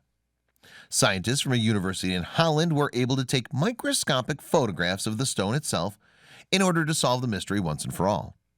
They found that the regular stone and the layer that had been vitrified were distinctly different in makeup. However, they also found a thin layer between them that showed a granular transition from one state to the next. Just like you'd see charcoal change to charred wood, change to unburned wood on a log that had been in a fire. So too did this vitrified stone show three distinct layers. This demonstrates that the vitrification was not a part of something applied to the top of the stone. When studied chemically, some differences in the makeup of the stone are also noted. The vitrified layer contains elements not normally found in the type of stone used for the block. Mostly there was evidence of higher amounts of silica, which seemed to point to an application process or chemical or heat process that cannot truly be explained knowing the technology of the time. Melting or chemically changing the stones with high heat would require some type of furnace that operated above 1,000 degrees Celsius, or extremely high pressure. How these ancient people could do such things is beyond the understanding of modern archaeologists. Vitrification of stone used in early civilization building sites has been found throughout Cusco, Chinchero, Tambamachai, and surrounding areas. Archaeologists have also found evidence of this unique and mysterious process at Machu Picchu. In some locations, it seemed to be quite a popular way to create stunning reflections of light and shadow on walls and temples. In other locations, such as the Temple of the Three Windows and the main temple plaza, it served as a more functional purpose on the stone surface that was touched at the joints. It's not all walls either. There are bizarrely cut rocks that exhibit clear technical function. The sacred site called Kiarumiak, with semicircular incision, as if a laser removed a template cut technical device, is literally off the charts. The unusual symbol features a 7-tiered motif arranged around a central cavity, angled slightly upwards towards the heavens. It's always been associated with the moon, known as the place of the moon rock. Kiarumiak was used long before 1200 AD, when the Incas are thought to have arrived in the Cusco region. It's unclear whether the stepped semicircle curved in the limestone rock depicts a moon rainbow or something else. But since it faces east, it may align with the solstice or equinox, sunrises. The designs have been a sundial of sorts, serving as a timekeeping tool. Some people suggest a large limestone outcrop into which the crescent is carved has the shape of a puma, and that the crescent is its eye. Interestingly, the crescent contains 7 intricately carved steps or platforms along its circumference. Why the number 7?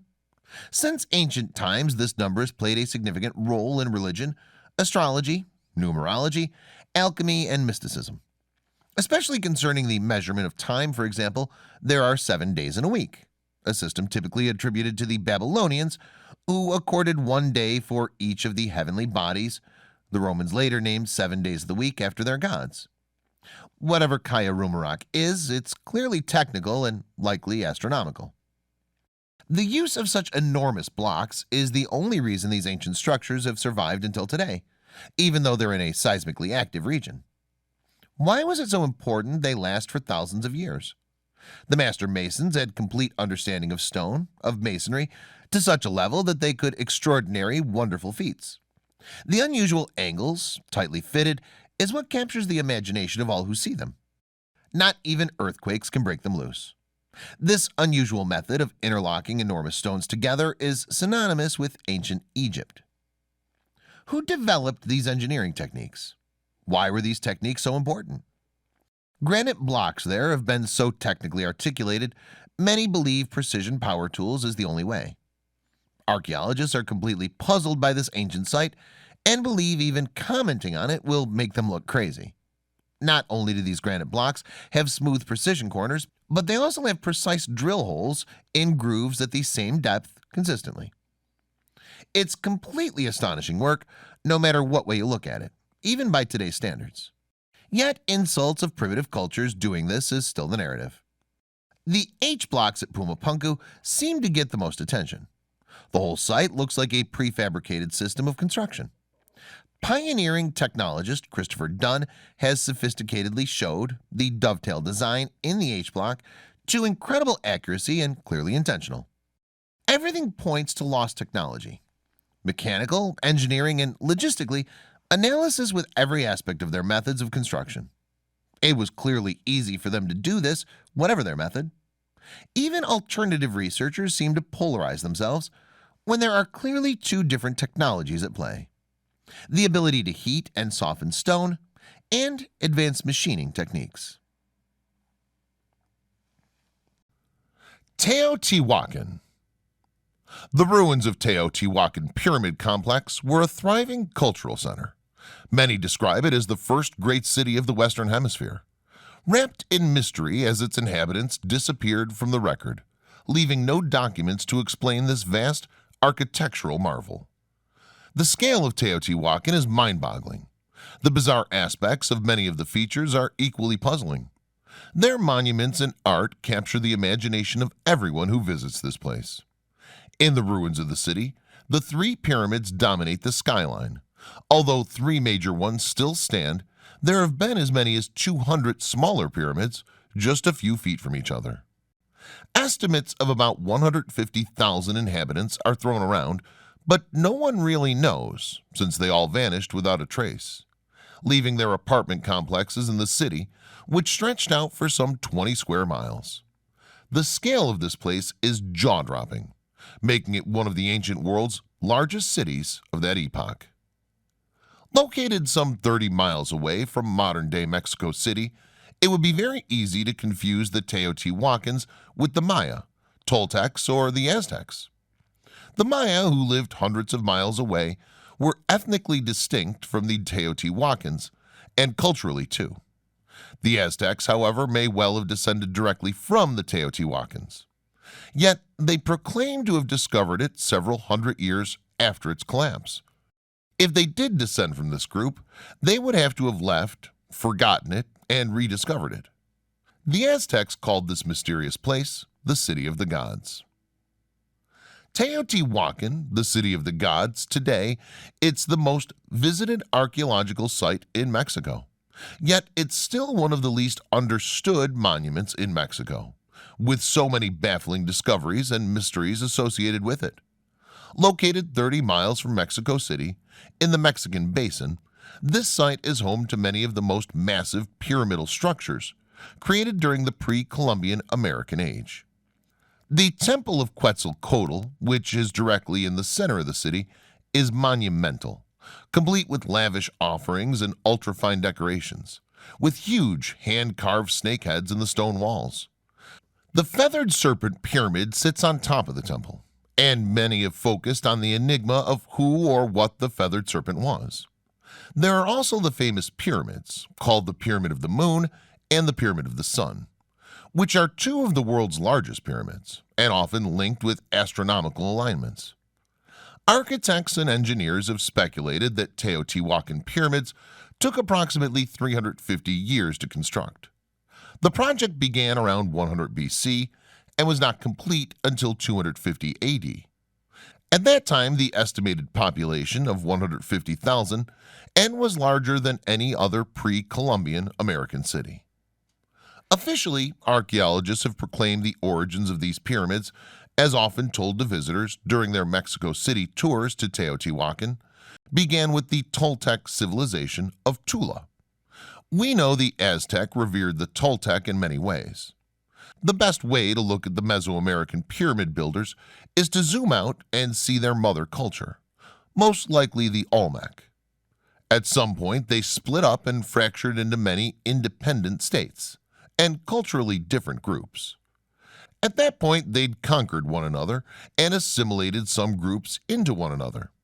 The Teotihuacan pyramid complex reached its height during 450 AD, 200 years after completion. Because of the sheer scale, it became the center and most powerful culture that influenced the entire Mesoamerican region. The city where the Teotihuacan pyramids were built flourished with jewelers, potters, and craftsmen who helped to create many of the baffling artifacts that archaeologists continue to uncover still today. The Pyramid of the Sun, which rates as the third largest in the world, is credited as one of the Aztec pyramids. They arrived a few centuries after the fall and constructed the pyramid once the city was deserted. It was built over a cave, considered extremely sacred. This pyramid is located east of the Long Avenue. The collapse of the pyramid city, Teotihuacan, is believed to have been caused internally from an uprising within the residences of the elite classes. Although the original citizens had already long deserted the city, it was still able to support life. But drought and climate issues began to occur during 535 AD. This led to the area becoming a wasteland until the arrival of the Aztecs. Teotihuacan had a great number of gods they worshipped, the main deities being the Great Goddess, the Storm God, the Old God, the Feathered Serpent, the War Serpent, the Netted Jaguar, the Fat God, and the Pulk God. Everything about their architecture revered these gods. Archaeologists are completely baffled about the large quantities of mica at Teotihuacan. This mineral is found 3,000 miles away in Brazil. Mica is present almost in every single building in Teotihuacan. Puzzling as the relocation of the mica is, its purpose as a commodity is equally tantalizing. Mica has unique electrical properties, with material science research showing this as an efficient choice in the production of capacitors that offer high precision, reliability, and stability. Why embed mica in the construction of the Teotihuacan complex? Archaeologists have also discovered hundreds of mysterious yellow metallic spheres buried deep beneath the feathered serpent ancient pyramid in the city. Teotihuacan is often translated as City of the Gods, but can also be interpreted as the place where men become gods, giving a totally different meaning. The avenue has been categorically researched, measured, and analyzed, showing the pyramids align in perfect distance from each other to reflect the exact orbit of the planets. Now, more than a decade later after the discovery, researchers have reached the end of the 340 feet tunnel that runs about 60 feet below the temple. Finds from the tunnel include mysterious clay spheres coated with a yellow mineral, worked stone, beads, ear spools, seeds, green stone statues, mirrors, amber fragments, engraved conch shells, over 50,000 items in all. The outside of the structure has a section added around 400 AD. Thus, it obscures the original facade featuring the feathered serpents that gave the structure its name. Archaeologists still debate the puzzling significance of the figures. One set seems to be a realistic serpent, while the other is a more stylized creature, often identified as Tlaloc, the storm god. Some experts quote specifics calling them a war serpent or fire serpent. At one time, the circles were embedded with obsidian glass that would have caught the sunlight. Whilst many are excited with the new finds, calling them extravagant, exotic, and mysterious, others are casting them as gruesome and indicative of people who ruled by fear. They're consistent with earlier finds from Teotihuacan, however, their purpose is the real mystery, and why their secret burial. Teotihuacan, having borrowed from contemporary earlier cultures in Mexico, predominantly the earlier Olmec cities like La Venta and Tres Zapotes, with typical clusters of mounds and central plazas, undoubtedly found its greatest expression in Teotihuacan. Olmec greenstone masks and figures were a few of many cultural features absorbed into the Teotihuacan culture, like this artifact from the newly excavated tunnel under the Temple of the Feathered Serpent. Mesoamerican cosmology from contemporary cities also found its way into Teotihuacan culture, and literally became a way of life practicing astronomy. The Teotihuacan culture exaggerated what they borrowed. The pyramids became gigantic. The Pyramid of the Sun, the most impressive building on the site, stands 240 feet tall and 740 feet long and wide, an enormous, imposing construction even today. One can only imagine what its original lime plaster surface looked like. The Aztecs, who inherited this place 600 years after Teotihuacan was abandoned, revered it as holy from day one, referring to it as a place where gods walked. Even the Spanish conquistadors didn't dare destroy it.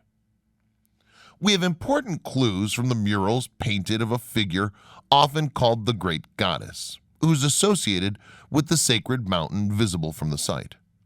The panel below the picture of the Great Goddess shows bands of water emerging from a mountain around which red, blue, and yellow human figures swim, interact. Some experts suggest that the Great Goddess figure was borrowed from the earlier Olmec figure recorded in a petroglyph at Chalcatzingo that shows a woman seated in a cave from which water flows. Teotihuacan is a great mystery in many ways. We don't know what language they spoke. We don't know what they called themselves. We don't have a written language that we know of. Even though we do know a lot about the city and the population of Teotihuacan, some of the basic foundational knowledge is lost to us. From the art, from the archaeology, from the buildings, we can say that they were masters of city planning. They built these fabulous temples. What we find here at Teotihuacan are these clear, centralized government. Whether a single ruler or a body of rulers, it's unclear to us. But whoever was in control had enough power to organize labor, to plan on this massive scale, and everything is so standardized. The city itself is very centralized, and it's planned on this grid plan. There was no precedent for this type of highly organized, centralized city. We're talking about a highly organized, hierarchical culture that could pull off monumental architecture over a period of hundreds of years. Yet the fact that we don't have the cult of personality, we don't have clear portraits of rulers, is kind of amazing. We want to read into these beautiful complex murals that you find all over the city. We want to see rulers. We want to see narratives that talk about the ideologies that are being conveyed to the population through a ruler or rulers. But what we see in these murals instead are the main deities, the storm god, some type of great goddess, animal figures like coyotes and jaguars, and warriors. We do see a relationship between the monumental architecture and the landscape around it, because as we look toward the Pyramid of the Moon, the shape of it is echoed by the mountain behind it. Teotihuacanos, as we call them, since we didn't know what they called themselves, were clearly planning some of their structures in accordance with the natural environment to almost create sacred landscape within the city itself. As we stand here and look out, we see three main pyramids. We have the Temple of the Moon at the far end of the Street of the Dead, the Pyramid of the Sun little bit further down the side, then the Pyramid of the Feathered Serpent much further down the Street of the Dead. The Street of the Dead ran 4 miles long, so it's quite long and really must have felt like a real procession way towards the sacred building. If we were on the Street of the Dead, and it's about 130 feet wide, you get this sense that you're processing down this grand boulevard. It's very impressive to be walking through the city. It makes the approach to it formal and processional and ritualized. When we look at the Pyramid of the Moon, it would have originally been even taller, with probably wood structures on top. We also must imagine that all these buildings would have been stuccoed and then brightly painted. The city would have been extremely vibrant. Off the Street of the Dead, there are approximately 2,000 apartment complexes on this grid plan. A lot of the ones close to the Street of the Dead are more complex. We think that they're for elites. They too are heavily decorated with things like mural painting. We must imagine something that looks entirely different than the ruins that we see today. We also must imagine all the activities here, whether they're ritual or merchants. Only a small portion of the site has been excavated. There are continuing excavations here. Archaeologists are finding amazing things on a regular basis, including a recent discovery of a tunnel under the pyramid of the aforementioned Feathered Serpent and a river of mercury. Archaeologists may be a step closer to discovering the secrets of the ancient city now that they've unearthed liquid mercury deep beneath the Mexican pyramid of the Feathered Serpent. The large quantities of the toxic liquid metal leads researchers to believe that an undiscovered ancient ritual chamber or even a tomb of the king could rest below the ruins of the ancient city. Researcher Sergio Gomez stumbled upon the liquid mercury after 6 years of gradually uncovering a tunnel underneath the Teotihuacan pyramids. No real progress was made until the 20th century. Upon unsealing the tunnel in 2003, Gomez and his team dug up treasures, including jaguar remains, enormous seashells, jade statues, and rubber balls. The team in November of 2014 discovered 3 chambers at the end of the tunnel, which had remained intact for about 1,800 years. For now, it's unclear how the Mesoamericans living in Teotihuacan used the metal, but it's also been found in other excavations throughout Central America, specifically in Mayan ruins farther south. Mercury, which is highly poisonous, was regarded as a rarity among Mesoamerican people and may have borne ritualistic significance given its reflective properties. Was Teotihuacan an independent city-state by itself, or was it the center of an empire? This is something that historians vigorously debate today. Now, some of the evidence for why it was maybe a center of an empire is it's believed it was a multi-ethnic city. We see its influence over the Mayan cities, especially over Tikal, as we get into the end of the 4th century.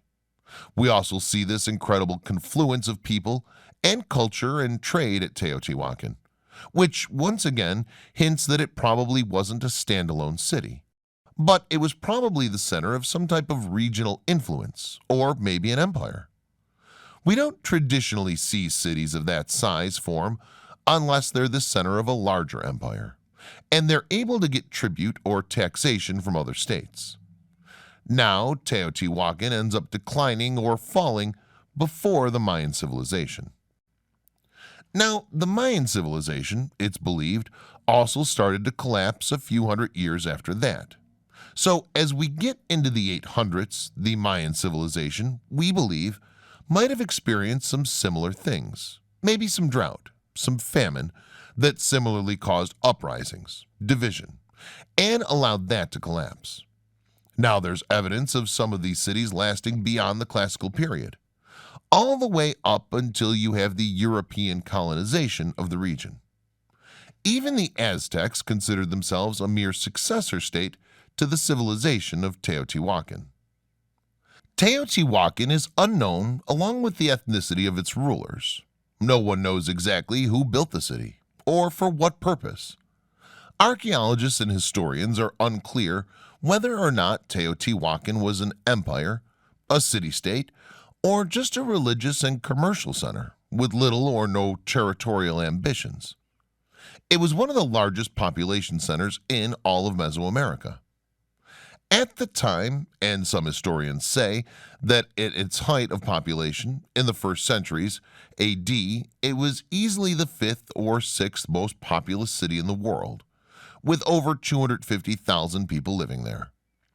In spite of its grandeur and scope and impact on Mexico many centuries after its collapse, Teotihuacan today largely remains a huge mystery.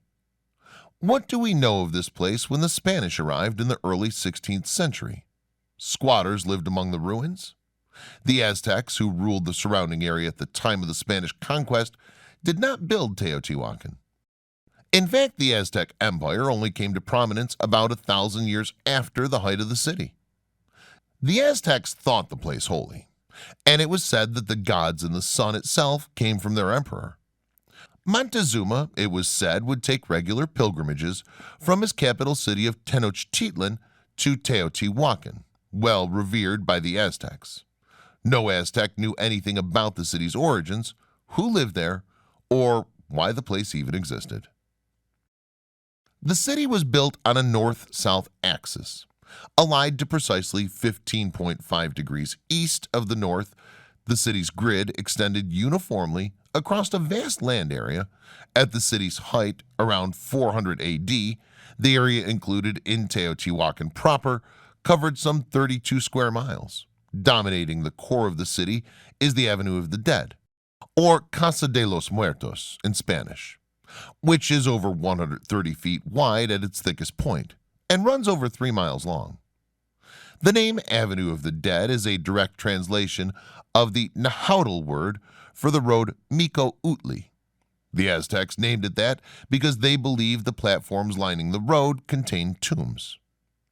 Besides the platforms on the side of this great road, we see some of the most impressive pieces of monumental architecture in the ancient world. 2 massive pyramids, the Pyramid of the Sun and Pyramid of the Moon, dominate the ceremonial heart of the city, along with large palaces and temples. Besides the pyramids, the more notable buildings include the Temple of the Feathered Serpent, the Court of the Columns, and the Quetzalcoatl Butterfly Palace on the western side of the Avenue of the Dead. Across from the Temple of the Feathered Serpent is what's called the Great Compound, which served as the city's massive marketplace.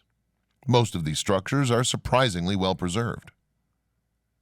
The Pyramid of the Sun is the largest pyramid at the site and the third largest pyramid in the world, behind the Great Pyramid at Giza in Egypt and the Great Pyramid of Cholula found just south of Teotihuacan. Teotihuacan's largest pyramid measures 720 feet by 760 feet at its base and 260 feet tall. It has a volume of 401.8 million cubic feet of stone, rubble, and a conglomeration of other materials. This massive structure, just like the Great Pyramid at Giza in Egypt, was once covered in a bright white limestone. Facing the structure was most likely slightly larger in the past than it is now, as the quarrying and reconstruction efforts have reduced the size of the pyramid slightly. Outward from the ceremonial center were living quarters and workshops for the various commercial trades found throughout the city. Teotihuacan may represent the first place in the Americas where multi-level apartment house dwellings were built. Many intricate and colorful murals survive throughout the city and depict everything from mythological allegories to scenes from everyday life. Many of these paintings were done in the fresco style. There were also many canals for irrigation to support farming, and many of the living areas had their own small gardens for food. There's a surprising lack of any evidence for fortifications at Teotihuacan. Occupation at the site of Teotihuacan began around 200 BC. During this time, many small urban centers began to emerge in central Mexico. At the time of Teotihuacan ascendancy, another competing urban center in the southern part of the Valley of Mexico, called Xochicalco, was threatened by the eruption of the volcano. Scholars believe that the threat of the volcano caused people to emigrate from the southern shores of Lake Texcoco to the Teotihuacan Valley, thus encouraging the growth of the city by 100 AD. The Pyramid of the Sun and most of the other massive buildings were completed. Buildings continued at a steady pace until 450 AD. Although the political structure of Teotihuacan is unknown, a highly structured civil society was necessary to complete such organized and huge building projects, as found in graves and in the architecture of the dwellings. There was definitely a hierarchy and a marked social order to the place. It's long been debated whether or not Teotihuacan was the center of an empire, but we know of its influence both politically and culturally. Without a doubt, the city was the center of industry, as hundreds of workshops employed craftsmen working in stone, clay, wood, and feathers. Mass production fashioned obsidian and pottery from Teotihuacan can be found as far away as the Maya sites in Guatemala, Copan, and Honduras, almost 1,000 miles away to the north.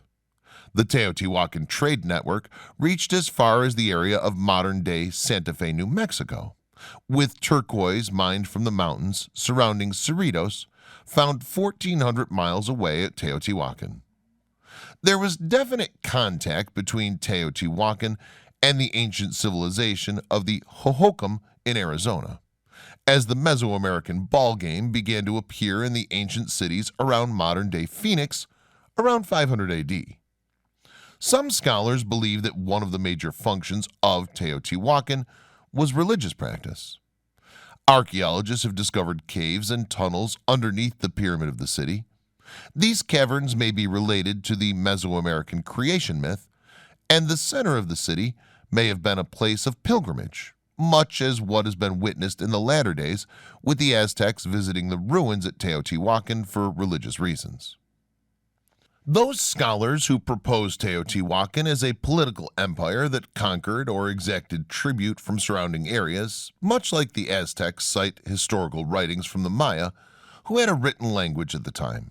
The Maya called Teotihuacan the place where the reeds grow, and references to the great city have been found at various Maya sites. An inscription found in the lowland Guatemalan Maya city of Tikal. Mesoamerican scholars proposing an internal list regarding the relationship between Teotihuacan and the Maya would theorize that the ancient Maya only emulated the elites of Teotihuacan and were linked to the city through trade and copied elements of their culture and religion, but were politically separate from it. The externalist view believes that the pyramid complex will come militarily invaded the faraway cities of the Maya civilization and directly ruled over some of them.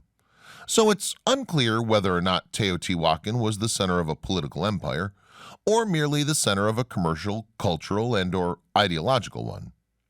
Perhaps one of the biggest mysteries of the lost city of the gods is why it collapsed.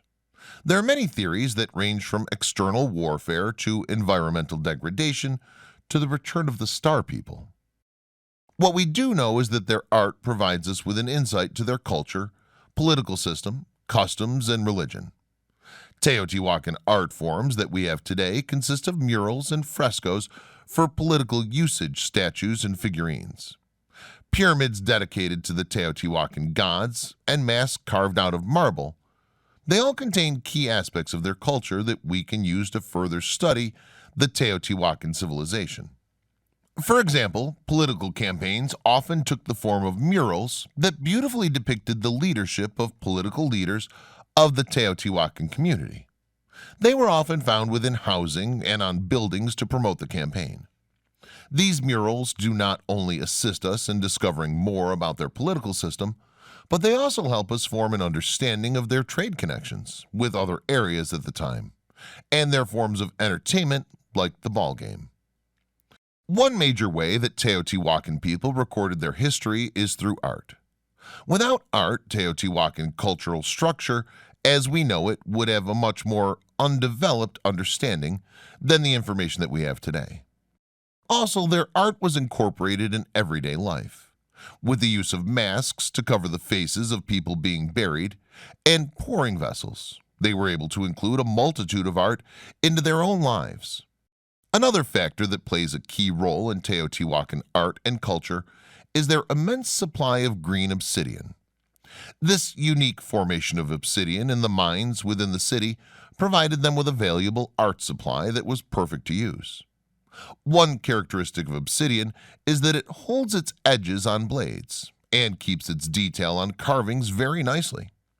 Because of its density and its ability to withstand very harsh conditions. Because of that, we have many pieces of well-preserved art that we can study. Mesoamerican mythology on the rainbow-feathered serpent Quetzal is by far the most amazing aspect of Teotihuacan culture. Was Quetzalcoatl a white-bearded god who vowed to return, or a flying dragon who terrorized the skies? Was he a king of the Toltecs, or two kings? Was he a god or multiple gods? Was he a real person? Was he just a conglomeration of myths or legends that's changed over time? Quetzalcoatl is an enigmatic figure in the history of Mexico at the time of the Spanish conquest. Quetzalcoatl, plumed serpent god who came from a long tradition of similar representations. The earliest reference to the feathered serpent deity in ancient Mexico appears in the Olmec times around 900 BC. At the city of La Venta, in the modern-day Mexico state of Tabasco. While not as obvious out as the later representations of Quetzalcoatl, plumed serpent, the iconography of feathered snakes dates back thousands of years. The first major civilization in ancient Mexico to adopt on a widespread basis what's been commonly recognized as Quetzalcoatl was Teotihuacan. The ancient city with its Avenue of the Dead, its gigantic pyramids of the sun and moon, also had a temple dedicated to the feathered serpent god. The iconic head sticking out of stone abutments are easily recognizable. As the city-state had no writing system, and Teotihuacan collapsed about 1,000 years before the arrival of the Spanish archaeologists, and ethnic historians know very little about the feathered serpent god and how it fit into this civilization. It's unclear whether the plumed snake deity at Teotihuacan had many of the same attributes of the latter god, known as Quetzalcoatl of Mexico. With the collapse of the ancient city of Teotihuacan, there existed a power vacuum in central Mexico, which would soon be filled by what archaeologists call the Toltec civilization. Like Teotihuacan, the Toltecs had no written language to pass down their stories in written form, and their culture was not intact and alive at the time of the Spanish conquest. In fact, some scholars debate whether the Toltecs were an actual civilization and claim that they were more of a legendary people made up to explain the origins of the Aztecs through Aztec stories and legends. We have some interesting information about Quetzalcoatl in the Toltec era, dating roughly from 900 to 1200 AD. It was during this time when we see Quetzalcoatl as one of the more historic figures, and whether the person or persons called Quetzalcoatl are real is still up for debate. Researchers have to go with Aztec stories about the Toltecs to get any sort of sense of who or what the plumed serpent actually was during this time in Mexican history. According to the legends, the Toltecs were a wandering group before they came down from the north to settle central Mexico. Quetzalcoatl's chief among them was the lord from the north, called Tezcatlipoca. In one version of the story, Tezcatlipoca humiliated Quetzalcoatl in front of his people by getting him so intoxicated that he neglected his religious duties and brought shame to the priestly kingship that his father created. In disgrace, Quetzalcoatl left the Toltec capital, and what happened after that he left Tulsa is somewhat confusing. He headed east until he got to the shores of the Gulf of Mexico. When he arrived at the sea, he set fire to himself. and descended to the heavens to become the morning star, where the planet Venus. In another version, Quetzalcoatl so made it to the Gulf of Mexico and boarded a raft made of snakes, sailing off to the east and vowing to return. In yet another version, Quetzalcoatl's south and east to modern-day Central America. Quetzalcoatl is one of the lords of the cardinal directions and was assigned to the west throughout most of Mesoamerica. He's seen as a bringer of light, justice, learning, and creativity. He gave the people writing and the calendar. Some researchers believe that this symbolizes resurrection as the morning star or Venus. Quetzalcoatl, as he's known as a Hecate in some texts and reference materials. These are separate gods, but in many accounts, these are just aspects of Quetzalcoatl forms. Quetzalcoatl mythology is the binding force that puts Teotihuacan in the epicenter of all these Mesoamerican cultures, both physically and in some cases in time. Treating Teotihuacan as an independent culture has beneficial aspects in archaeology only, but in historical debates it has little value. The pyramid builders of Mexico and sister cultures is a baffling melting pot of interconnections that really comes to light when searching Teotihuacan.